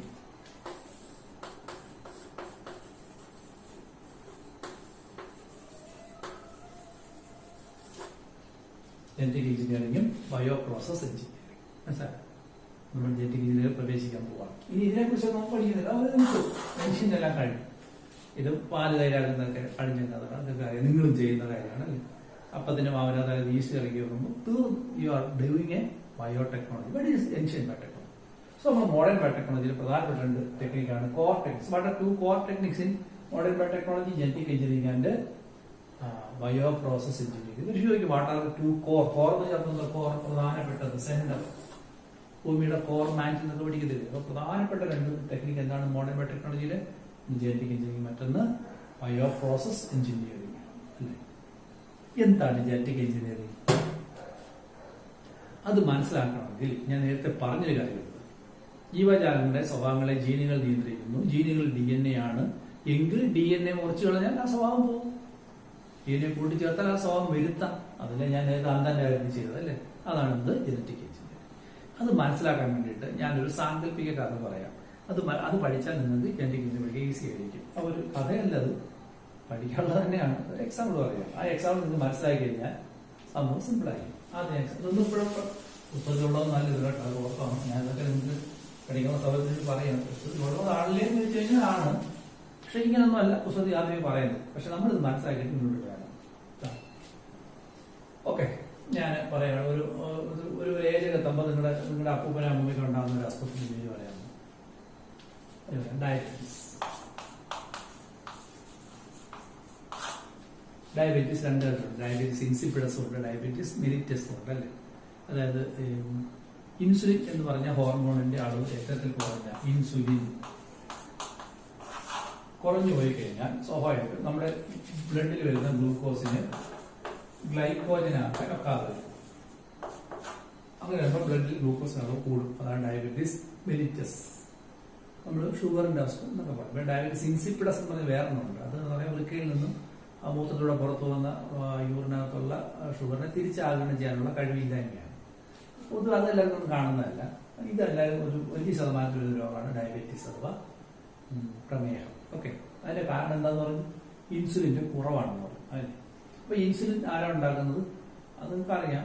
Pancreas ഗ്ലാൻഡിന്റെ iris of Langer എന്ന് പറയുന്ന ഒരു കൂട്ടം കോശത്തിന്റെ ബീറ്റാ കോശങ്ങൾ, ബീറ്റാ കോശങ്ങൾ ഉണ്ടാകുന്ന ടിഷ്യൂസ് ആണ് എന്ത് ഹോർമോണാണ് ഇൻസുലിൻ. അതൊക്കെ സ്കൂളിൽ പഠിക്കുന്നത്. അപ്പൊ ഇൻസുലിൻ ഇല്ല. നിങ്ങൾ 1971 കാലഘട്ടത്തിലാണ് കൃത്രിമ ഇൻസുലിൻ കണ്ടുപിടിക്കുന്നത്. അപ്പൊ അതിന് മുമ്പുള്ള ആൾക്കാരുടെ അവസ്ഥ നോക്കുന്നത്. ഇൻസുലിന്റെ കുറവ് കൊണ്ട് ഡയബറ്റീസ് ഉണ്ടാകുമ്പോൾ ഡയബറ്റീസ് വിളിക്കുന്നത് സൈലന്റ് കില്ലർ എന്നാണ്. ഡയബറ്റീസ് എന്ന് പറയുന്ന ആ ഒരു കണ്ടീഷൻ എങ്ങനെയാണ് മനുഷ്യരെ ബാധിക്കുന്നത്? കാഴ്ചയെ ബാധിക്കും, വൃക്കയുടെ പ്രവർത്തനം ബാധിക്കും, ഹൃദയത്തിന്റെ പ്രവർത്തനം ബാധിക്കും. സത്യത്തിൽ ഇത് ആൾക്കാർക്ക് കുറവാണോ എന്ന് അറിയുന്നത് തന്നെ സാധാരണ ആദ്യം വലിയ സിംറ്റം ഒന്നും കാണിക്കത്തില്ല. എന്തെങ്കിലും ഒരു ചികിത്സാ കാര്യം ഡോക്ടറെ ചെന്ന് കാണുമ്പോൾ ബ്ലഡ് ഒന്ന് പരിശോധിക്കുമ്പോൾ അറിയത്തുള്ളൂ. അപ്പോഴേക്കും മിക്കപ്പോഴും പല രോഗങ്ങളും ഉണ്ടാകുന്നിരിക്കും. കാലകമ്പും ഉണ്ടായ പഴുക്കത്തില്ല, പഴുപ്പ് കാലകമ്പം കഴിഞ്ഞാൽ പഴുക്കാതെ ബോണിലൂടെ മുന്നോട്ട് കയറി കാലും വെക്കേണ്ടി വരും. അങ്ങനെയൊക്കെ ഒരുപാട് കണ്ടീഷൻസ് ഉണ്ട്. അങ്ങനെ മനുഷ്യനെ പതിയെ കൊല്ലുന്ന രോഗത്തിനാണ് സൈലന്റ് കില്ലർ അല്ലെ ഡയബറ്റീസ്. അപ്പൊ ഈ കഴിഞ്ഞ 1971 കാലഘട്ടത്തിന് മുമ്പ് വരെ ഈ രോഗത്തിന് ചികിത്സ എന്ന് പറയുന്നത് ഉണ്ടായിരുന്നില്ല. അപ്പൊ ആൾക്കാരൊക്കെ ഒരു നിശ്ചിത ഏജ് എത്തി കഴിയുമ്പോഴത്തേക്ക് ഈ രോഗം പിടിപെട്ട് എന്തെങ്കിലും മാരകമായ സൈഡ് എഫക്റ്റിന് ഫലമായിട്ട് മരിച്ചു പോവുക ചെയ്തത്. അതാണ് പണ്ടത്തെ ആ മനുഷ്യന്റെയൊക്കെ ശരാശരി ആയുസൊക്കെ എത്രയായിരുന്നു? ഞാൻ പണ്ട് ട്രാവൻകൂർ സെൻസസ് കടന്ന കാലത്ത് മനുഷ്യന്റെ ശരാശരി ആയുസ് എന്ന് പറഞ്ഞാൽ 30-35 വയസ്സൊക്കെ ആയിരുന്നു. രാജാക്കന്മാരുടെ ചരിത്രം പരിശോധിച്ച 40-45 വർഷത്തിൽ അവർ മരിച്ചു എന്നുള്ളൂ. അതിന്റെ കാരണം ഭക്ഷണം കിട്ടാത്തതുകൊണ്ട് ജീവസൗകര്യം കുറഞ്ഞതുകൊണ്ടൊന്നും അല്ല, ഈ രോഗങ്ങളാണ്. ചികിത്സകളില്ല. ഇന്നാണെങ്കിലും എല്ലാ രോഗത്തിനും ചികിത്സയുണ്ട്. അതൊക്കെ ഈ ബയോടെക്നോളജിയൊക്കെ ഒരു നേട്ടമാണ്. ഞാൻ പറഞ്ഞത് ഇതാണ് ഇൻസുലിൻ എന്ന് പറഞ്ഞ ഓർമ്മ. ഇന്ന് നിങ്ങൾക്ക് കടയിൽ ചെന്ന് കഴിഞ്ഞാൽ ഇൻസുലിൻ ഗുളികൾ കിട്ടും അല്ലേ. അതാണ് 10 വയസ്സ് കൊടുത്തു കഴിഞ്ഞാൽ മെഡിക്കൽ സ്റ്റോറിൽ ചെന്ന് കഴിഞ്ഞാൽ ഷുഗറിന്റെ ഗുളികയിൽ പലപ്പോഴെടുത്ത് 10 വയസ്സ് ഗുളികയോട് ചെയ്തതുകൊണ്ട് പിന്നെ വരെ ഗുളിക കൊണ്ടുവരും. അതിനകത്ത് ഇൻസുലിൻ, അത് ഇൻസുലിൻ എവിടെ നിന്ന് എടുത്തു? മനുഷ്യന്റെ ശരീരത്തിലുള്ള ഇൻസുലിനാണ് മനുഷ്യൻ ഉപയോഗിക്കാനാകും. മൃഗങ്ങളുടെ ശരീരത്തിലുള്ള ഇൻസുലിൻ മനുഷ്യർക്ക് ഉപയോഗിക്കാനാകത്തില്ല, അല്ലത്തിൽ ഉണ്ടാവും. ആദ്യകാലത്ത് അങ്ങനെ ചെയ്യുമായിരുന്നു. ഈ കണ്ടുപിടുത്തം വരുന്നതിന് മുമ്പ് തന്നെ അനിമൽസിന്റെ ബ്ലഡിൽ നിന്ന് ഇൻസുലിൻ വേർതിരിച്ച് മനുഷ്യർ കൊടുത്തു തുടങ്ങി. ചെറുക്കൊക്കെ കുഴപ്പമില്ല, ചെറുക്ക് ഭയങ്കര അലർജി ഉണ്ടായി ചത്തു പോകും. കാരണം ഇപ്പൊ മനുഷ്യന്റെ ബ്ലഡിന് വരെ മൃഗത്തിന്റെ ബ്ലഡ് കുത്തിവെക്കാൻ ഒക്കത്തില്ല അല്ലെ, ഹ്യൂമൻ ഒറിജിനൽ അല്ല. അങ്ങനെയൊക്കെ ഉണ്ട്. ഒരുപാട് സെൻസിറ്റീവാണ് നമ്മുടെ ബോഡി. നിങ്ങളുടെ ബോഡിയിലോട്ട് വേണ്ടാത്തൊരു വസ്തു വരെ ബോഡി എപ്പോഴും ചെക്ക് ചെയ്യും. മനുഷ്യന്റെ കിഡ്നി മാറ്റുമ്പോൾ വേറെ ആളെ കെട്ടി വെക്കുമ്പോൾ അത് സ്വീകരിക്കുമെന്നൊക്കെ വളരെയേറെ നോക്കണം. സ്വീകരിക്കുന്ന രീതിയിൽ നമ്മുടെ ശരീരത്തിൽ ഒരുപാട് അതിനെ മരുന്നുകളെ കൊടുത്ത് അതിനെ സ്വീകരിപ്പിച്ചെടുക്കുക ചെയ്യേണ്ടത്. അപ്പൊ അങ്ങനെയൊക്കെ ഉണ്ട്. അപ്പൊ അത്ര സെൻസിറ്റീവ് ആണ് ബോഡി. അങ്ങനെ ഇരിക്കുമ്പോൾ ഈ ഇൻസുലിൻ, ഹ്യൂമൻ ഇൻസുലിൻ പോലെ മൃഗത്തിന് ഇൻസുലിൻ എടുത്തു കഴിഞ്ഞാൽ മനുഷ്യൻ ചത്തു, അലർജി ഉണ്ടായി ചത്തു. അപ്പോൾ ഇതിനൊക്കെ പരിഹരിക്കാൻ വേണ്ടിയിട്ട് മോഡേൺ ബയോടെക്നോളജി അഥവാ ജനറ്റിക്കൽ എഞ്ചിനീയറിംഗ് എങ്ങനെ സഹായിച്ചു എന്നുള്ള ഒരു എക്സാമ്പിൾ ഞാൻ പറയുന്നത് ഓർത്തോണം. ഈ പറയുന്ന രീതിയിലല്ല ഇൻസുലിൻ ഉണ്ടാക്കുന്നത്. This is just an example. അതുകൊണ്ട് ഞാൻ അതിനോട് എഴുതിയേക്കാം, അതിന് എക്സാമ്പിൾ എഴുതിയേക്കാം, അല്ലെങ്കിൽ നിങ്ങൾ പഠിക്കുക അത് എഴുതിയേക്കാം. ഓക്കെ, നമ്മൾ പഠിക്കാൻ പോകുന്നത് ഒരു എക്സാമ്പിളാണ്.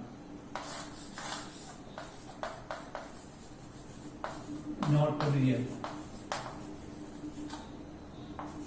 എന്തിന്? ടെക്നോളജി പഠിക്കുകയാണ്. അതിനകത്ത് ഈ ഇൻസുലിൻ ഉത്പാദനം എന്ന് പറയുന്നത് മാത്രം കറക്റ്റ് അല്ല. അത് ഞാൻ എക്സാമ്പിൾ പറയാം. അപ്പൊ മനുഷ്യന്റെ ഒരു ക്രോമസോമിന്റെ ഒരു DNA ഞാൻ എടുത്തു. DNAക്കകത്ത്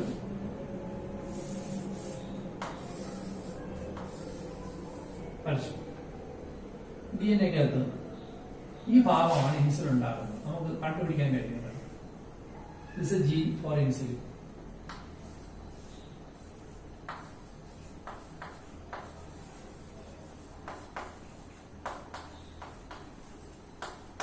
ഇത് സപ്പോസ് ആണ്, അത് പറയുന്നില്ല. അതാണ് ജീൻ ഫോർ ഇൻസുലിൻ. അപ്പം ഞാൻ പറഞ്ഞു ഇൻസുലിൻ ഇപ്പം ഇതിന് കടയിൽ വാങ്ങുന്നത് എവിടെ കിട്ടുന്നു? ബാക്ടീരിയകളെ കൊണ്ട് ഉണ്ടാക്കിക്കുന്നതാണ്, മനുഷ്യന്റെ കിട്ടുന്നതല്ല. മനുഷ്യനെ ഒന്ന് ഇൻസുലിൻ എടുക്കണമെങ്കിൽ മനുഷ്യരൊക്കെ ഇവിടെ ഊറ്റിയെടുക്കണം അല്ലേ? അങ്ങനെ എടുക്കാൻ പറ്റില്ല, അത് നടക്കുന്ന കാര്യമില്ല.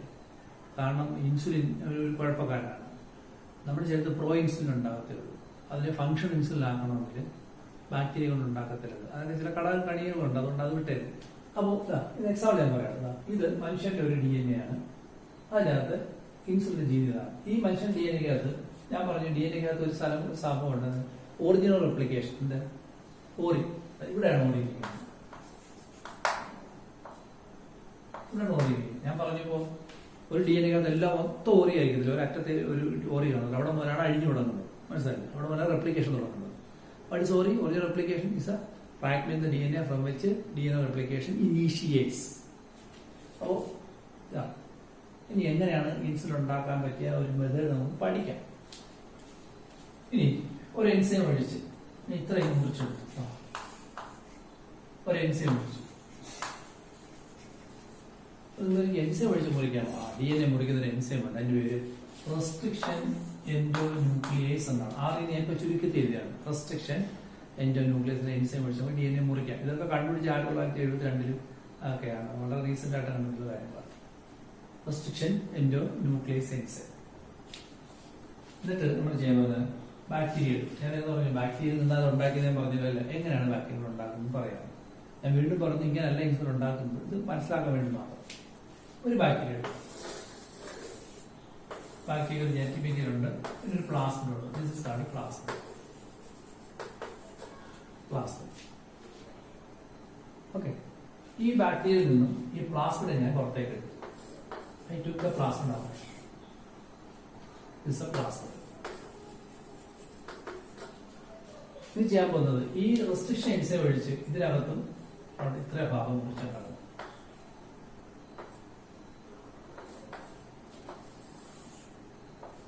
ഇത്ര ഭാഗം മുറിച്ചോളാം. ഇത്ര ഭാഗം മുറിച്ചുണ്ടാകും. ഇവിടെ ഒരു കട്ട ഉണ്ടാക്കി. ഇത്ര ഭാഗം മുറിച്ചുണ്ടാകും.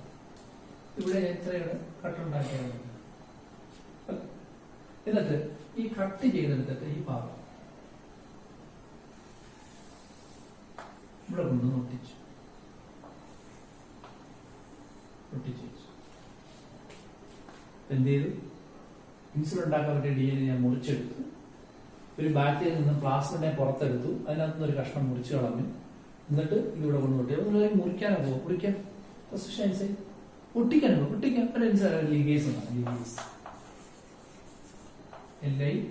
ലീഗേസ് ലിഗേസ് എന്നനുസരിച്ച് അതിനെ ഒട്ടിക്കാൻ ലിഗേസ്. ഇനി ഞാൻ എന്ത് ചെയ്തു? വേറെ ബാക്ടീരിയ എടുത്തു. ഈ ബാക്ടീരിയ പ്ലാസ്മിഡ് ഇല്ല. ഇപ്പൊ എത്ര ബാക്ടീരിയ കിട്ടി? ഒരു മനുഷ്യൻ, പ്ലാസ്മിഡ് എടുത്ത ബാക്ടീരിയ, ഇത് സ്വീകരിക്കാൻ പോകുന്ന ബാക്ടീരിയ. ഞാൻ അതിനകത്തോട്ട് തന്നെ കടത്തില്ല. ഇതിനെ അതിനകത്തോട്ട് കടത്തി വിട്ടു.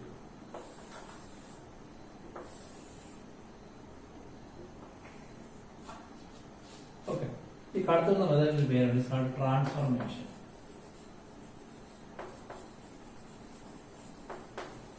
ഈ DNA സ്വന്തം DNA അല്ലാത്ത ഒരെണ്ണം വന്നു കയറി അല്ലേ. അപ്പം ഇതിനെ വിളിക്കുന്നത് RDNA അഥവാ റീകോമ്പിനന്റ് DNA, അല്ലെങ്കിൽ പ്ലാസ്മിഡ് എന്ന് വിളിക്കാം. പ്ലാസ്മിഡ്. ഒരു പേരുണ്ട് കിമറിക് DNA എന്ന് വിളിക്കുന്നത്. അത് പുസ്തകത്തിൽ ഇല്ലാത്ത വാക്കാണ് കിമറിക് DNA. സോ ഈ DNA എന്ന് പറയുന്നത് ബാക്ടീരിയ DNA മനുഷ്യൻ DNA ചേർന്നുണ്ടായിരുന്നു അല്ലെ, റീകമ്പൈൻ ചെയ്തതാണ്. ആരൊക്കെ തമ്മില? മനുഷ്യൻ DNA ബാക്ടീരിയ കമ്പൈൻ ചെയ്തിട്ട് DNA ആയിട്ട് വരുന്നതാണ് കിമറിക് DNA. കിമറ DNA എന്ന് പറയും, കിമറിക്. ദെൻ RDNA അഥവാ റീകോമൻ DNA, അല്ലെങ്കിൽ പ്ലാസ്മിഡ് അഥവാ റീകോമൻ പ്ലാസ്മിഡ്, പല പേരും വിളിക്കും. അതിനെ ഒരു പുതിയൊരു ബാക്ടീരിയ കടത്തി വിട്ടു. അപ്പോൾ ഇയാൾ സ്വീകരിച്ചു. അപ്പൊ ഈ ബാക്ടീരിയ ഇപ്പൊ എന്തായി? തന്റേതല്ലാത്ത ഒരു DNA അടങ്ങിയ ഒരു ബാക്ടീരിയ. ഈ പ്ലാസ്മിഡ് എന്ന് പറഞ്ഞ ബാക്ടീരിയ ഉണ്ട്, ചിലപ്പോൾ ഇതില്ലാതിരിക്കും. ഇല്ലെങ്കിലും പ്ലാസ്മിഡ് എന്ന് പറയുന്ന ബാക്ടീരിയയുടെ ഭാഗം തന്നെ.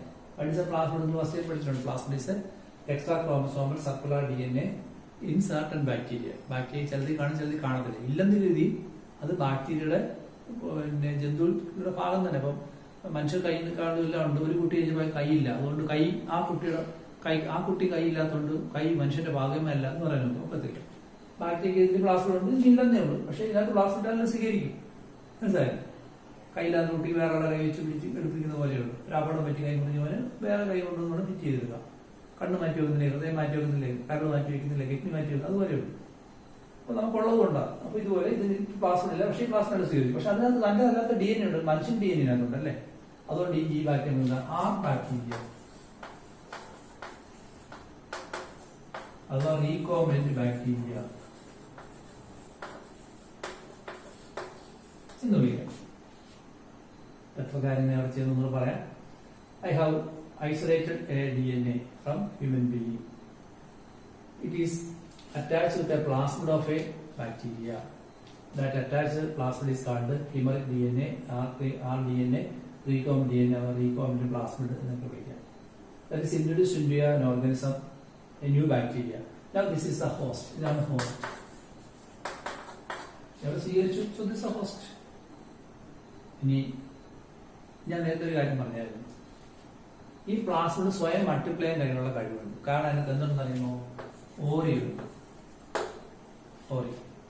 ആ ഓരി ഇതിനകത്തുണ്ടല്ലോ, ഓരി ഇവിടെ ഉണ്ടല്ലോ, ഇതിലുണ്ടല്ലോ. അപ്പൊ ഈ ബാക്ടീരിയ മൾട്ടിപ്ലൈ ചെയ്യുമ്പോൾ ഈ പ്ലാസ്മിഡ് മൾട്ടിപ്ലൈ ഇല്ലയോ? പ്ലാസ്മിഡ് മൾട്ടിപ്ലൈ ചെയ്താ ഈ ബാക്ടീരിയ മൾട്ടിപ്ലൈ ചെയ്ത് രണ്ടായി.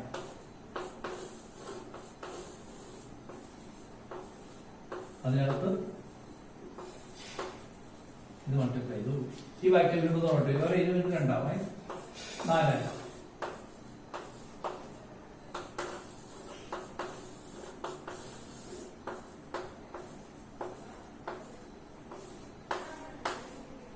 എല്ലാത്തിനും തന്നെ ഇതിനെ കളർന്ന് മാറി പോയി കേട്ടോ, ശ്രദ്ധിച്ചോ. എല്ലാത്തിനും തന്നെ നമ്മൾ ഒട്ടിച്ച ഫോറിൻ DNA അതിനകത്ത് തന്നെ കണ്ടു. അപ്പോൾ ഹോസ്റ്റ് മൾട്ടിപ്ലൈ ചെയ്തപ്പോൾ നമ്മൾ കൊടുത്ത DNA മൾട്ടിപ്ലൈ ചെയ്യണം. അങ്ങനെയല്ലേ? അങ്ങനെയാണെങ്കിൽ ഇതിപ്പോ എൻസൈമാണ്. ഇതിപ്പോ ഉണ്ടാകുന്ന ഇൻസുലിൻ, ഈ DNA ഈ ഇൻസുലിൻ ഉണ്ടാക്കുമായിരുന്നു മനുഷ്യനെങ്കിൽ, മനുഷ്യ ശരീരത്തിൽ ഇൻസുലിൻ ഉണ്ടാക്കാൻ പറ്റിയ സാഹചര്യം കൊടുത്താൽ ഈ ബാക്ടീരിയ എന്തുണ്ടാക്കും? ഇൻസുലിൻ ഉണ്ടാക്കും. എക്സാമ്പിൾ പറയാണ്. അപ്പോൾ വി ക്യാൻ മേക്ക് ചേഞ്ച്. അപ്പൊ ഇയാൾക്ക് ഇല്ലാത്തൊരു കഴിവ് കിട്ടി. എന്താ? ഇതെന്ത് കഴിവുള്ള DNA ആയിരുന്നു, ആ കഴിവ് ഈ ബാക്ടീരിയ കിട്ടിയില്ല. അപ്പൊ ഞാനൊരു DNA കൂട്ടിച്ചേർത്ത് ബാക്ടീരിയ സ്വഭാവ വ്യത്യാസം ഉണ്ടാക്കിയല്ലോ. ഇതാണ് ഇത് ജനറ്റിക് എഞ്ചിനീയറിംഗ്. അപ്പൊ ഇതിനകത്ത് എന്തൊക്കെ വേണം? നമുക്ക് ഇഷ്ടമുള്ള DNA മുറിച്ചെടുക്കണം. ഈ DNA ഈ ബാക്ടീരിയ എന്തുവേണം? നമുക്ക് ഈ ബാക്ടീരിയ DNA അല്ല, പക്ഷെ നമുക്ക് താല്പര്യമുള്ള DNA അല്ല. അപ്പൊ ഈ DNAക്ക് പല പേരുകളുണ്ട്. This DNA is called gene of interest. Gene of interest അഥവാ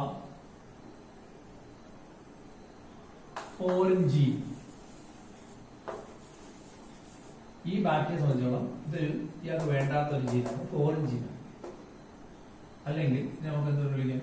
ഏലിയൻ ജീൻ. ഏലിയൻ. ഇത് ഈ ബാക്ടീരിയ ഇയാൾ ഫോറിനാണ്, അയാളെ അല്ല. പക്ഷെ അത് സ്വീകരിച്ചു. ഈസ് ആൻ ഏലിയൻ അല്ലെ. അന്യഗ്രഹത്തിൽ ജന്തു ഭൂമിയിൽ വന്ന് നമ്മൾ ഏലിയൻസ്. ഗൾഫിൽ നടന്നത് ഫോറിനർ, നമ്മുടെ ആളല്ല. അതുപോലെ ഫോറിൻ ജീൻ. അപ്പൊ നമ്മൾ this of foreign gene of interest അല്ലെങ്കിൽ ഫോറിൻ ജീൻ അല്ലെങ്കിൽ ഏലിയൻ ജീൻ സ്വീകരിച്ചു. അപ്പൊ അത് സ്വീകരിച്ചപ്പോൾ ഇതാണ് റീകോൺ ബാക്ടീരിയ ആയി. And it multiplied along with the foreign DNA അല്ലേ. ഈ ബാക്ടീരിയ മൾട്ടിപ്ലൈ ചെയ്തപ്പോൾ ഫോറിൻ DNA മൾട്ടിപ്ലൈ ചെയ്തു. എന്തുകൊണ്ടാണ് ഈ ബാക്ടീരിയ മൾട്ടിപ്ലൈ ചെയ്ത ഫോറിൻ DNA മൾട്ടിപ്ലൈ ചെയ്തത്? അതിനകത്ത് എന്തുണ്ട്? ഓരിയുണ്ട് അല്ലേ. So this is a genetic engineering. Idea ഒന്നുകൂടെ പറയാം. ഒരു ജീൻ മുറിച്ചെടുക്കുന്നു, ഒരു ബാക്ടീരിയ പ്ലാസ്റ്റിനെ തൊട്ടിക്കുന്നു, മൂന്നാമത് ബാക്ടീരിയ കടത്തിവിടുന്നു. ആ ബാക്ടീരിയ അപ്പോൾ RDNA ബാക്ടീരിയ ആയി അല്ലെങ്കിൽ R ബാക്ടീരിയ അത് മൾട്ടിപ്ലൈ ചെയ്യുമ്പോൾ നമ്മൾ കൊടുത്ത DNA മൾട്ടിപ്ലൈ ചെയ്യും. എഞ്ചിനീയറിംഗ്. അപ്പം ഈ ബാക്ടീരിയ ഇല്ലാത്തൊരു സ്വഭാവം ഇപ്പൊ കിട്ടും. ഈ ബാക്ടീരിയ നേരത്തെ എന്തില്ലായിരുന്നു? ഇൻസുലിൻ ഉണ്ടാകാൻ കഴിവില്ലായിരുന്നു. ഇപ്പൊ അവിടെ കുഞ്ഞുങ്ങളും ഉണ്ടാകുന്നു. ഒരു ഐഡിയ കിട്ടിയല്ലോ. ഇത് കണ്ടതെന്ന് തോന്നിയ 3 സംശയങ്ങൾ പറയാം. എന്താ നിങ്ങൾ കേട്ട സംശയം എന്താ? ഒന്ന് ഞാൻ തന്നെ പറയാം, നിങ്ങളില്ലല്ലോ. ഇതെങ്ങനെ മുറിച്ചു? ഞാൻ പറഞ്ഞു റെസ്ട്രിക്ഷൻ എൻസൈം ഉപയോഗിച്ച് മുറിച്ചു. ഇതെങ്ങനെ ഒട്ടിച്ചു? ഞാൻ പറഞ്ഞു ലിഗേസ് എന്ന എൻസൈം വെച്ച് ഒട്ടിച്ചു. ഓക്കെ. എന്തുകൊണ്ടാണ് ഈ പ്ലാസ്മിനെ തിരിച്ചിതിൽ തന്നെ ഇടാനത് എന്നൊരു ചോദ്യം ചോദിക്കാം. എന്തുകൊണ്ടാണ് ഈ പ്ലാസ്മിനെ തിരിച്ച് വേറെ ബാക്ടീരിയയിൽ ഇട്ടത്? C എന്ന 3ാമത്തെ ബാക്ടീരിയയിൽ ഇട്ടത്? എന്തുകൊണ്ടാണ് B എന്ന 4ാമത്തെ ബാക്ടീരിയ തന്നെ ഇട്ടില്ല? അതിന്റെ കാരണം ഈ ബാക്ടീരിയ നശിപ്പിച്ചിട്ടാണ് ഈ പ്ലാസ്മയെ പുറത്തെടുക്കുന്നത്. ഈ ബാക്ടീരിയ കൊന്നിട്ടാണ് ഈ പ്ലാസ്മയെ പുറത്തെടുക്കുന്നത്. പിന്നെ ബാക്ടീരിയ ഇല്ലല്ലോ. അപ്പൊ നിങ്ങൾ ഒരു പട്ടിയുടെ ഹൃദയം പുറത്തെടുക്കണമെങ്കിൽ എടുക്കാം. ഹൃദയം പുറത്തെടുക്കുന്നുണ്ട്. പട്ടിയുടെ ഹൃദയം പട്ടിയാണ് പട്ടിയെ തോത്തില്ല. അതുകൊണ്ടാണ് തിരിച്ചിടാറുള്ളത്. കടത്തിവിടും. ഓക്കെ. ഇനി അടുത്ത ചോദ്യം, ഈ DNA ഇതിൽ വരികയാണ് നമ്മുടെ ഉദ്ദേശമെങ്കിൽ എന്തുകൊണ്ട് നേരിട്ട് കിട്ടില്ല? അത് ചോദിക്കാമല്ലോ. ഈ DNA ഇവിടെ വരുത്താൻ വേണ്ടിയല്ലേ ഈ വഴിയെല്ലാം ചെയ്തത്. എന്നാൽ നേരിട്ട് കിട്ടാൻ പോലെ എന്താ ഇതിനകത്ത് ഒട്ടിച്ചു കിട്ടുന്നത്? നേരിട്ട് വിട്ടുള്ള കുഴപ്പം ഈ DNA ഓറി ഇവിടെ ആയിരിക്കുന്നല്ലേ. ഈ DNA മാത്രം ഇതിനകത്ത് ഇട്ട് കൊടുത്തിരുന്നെങ്കിൽ അത് മൾട്ടിപ്ലൈ ചെയ്യത്തില്ല. കാര്യം എന്തില്ല? ഇതിനെന്തില്ല? ഓറിയില്ല. ഓറി ഉണ്ടെങ്കിൽ മൾട്ടിപ്ലൈ. പക്ഷെ ഇതിനകത്ത് എന്തുണ്ട്? ഓറിയുണ്ട്. പ്ലാസ്മിഡ് സ്വയം മൾട്ടിപ്ലൈ ചെയ്യല്ലോ. അതിനകത്ത് ഓറി ഉണ്ടല്ലോ. അതുകൊണ്ട് അത് മൾട്ടിപ്ലൈ ചെയ്യും. മനസ്സിലായി? ഇതാണ് ജനറ്റിക്. ഓക്കെ. വേറെ ഡൗട്ട് ഉണ്ടെങ്കിൽ ഇത് ചോദിക്കാം, ഡിസ്കഷൻ പറയാം. അപ്പോൾ ഇവിടെ 3 കാര്യങ്ങൾ ചെയ്യണം. ഒന്ന്, നമുക്ക് ഇഷ്ടമുള്ള ജീനെ തിരിച്ചറിയണം. അതാണ് ഒരു കാര്യം. ഇഷ്ടമുള്ള ജീനെ തിരിച്ചറിയാൻ പഠിക്കണം. 2, അതിനെ ഒരു ഹോസ്റ്റ് സെല്ലിലേക്ക് കടത്തി വിടണം. 2. 3, ആ ഹോസ്റ്റ് സെല്ലിൽ കടത്തിവിട്ട DNA ഹോസ്റ്റ് സെല്ലിൽ മൾട്ടിപ്ലൈ ചെയ്യുമ്പോൾ അതിനോടൊപ്പം തന്നെ മൾട്ടിപ്ലൈയും വേണം. ഹോസ്റ്റ് സെല്ലിൽ കടത്തിവിട്ടാൽ പോലെ അത് മൾട്ടിപ്ലൈ ഇതേപോലെ പരാജയപ്പെട്ടു. ഹോസ്റ്റ് സെല്ലിൽ ഈ DNA മൾട്ടിപ്ലൈ കൂടെ ചെയ്യുകയാണെങ്കിൽ we can say that we have succeeded in the genetic engineering. So what are 3 steps of genetic engineering? Isolation and selection of desired DNA, introducing it into a host organism and multiplying the DNA along with the host. 3 step ആയില്ലേ? ഒരു DNA തിരിച്ചറിഞ്ഞ് മുറിച്ചെടുക്കുന്നു, ഒരു ഹോസ്റ്റിലേക്ക് കടത്തി വിടുന്നു, ആ host multiply ചെയ്യുമ്പോൾ DNA multiply ചെയ്ത് ആണ് ശരിക്കും ജനറ്റിക് എഞ്ചിനീയറിംഗ് 3 ഘട്ടങ്ങൾ. ഇതിനകത്ത് പുതിയതായിട്ട് നമ്മൾ പഠിച്ച കാര്യങ്ങൾ എന്തൊക്കെയാണ്?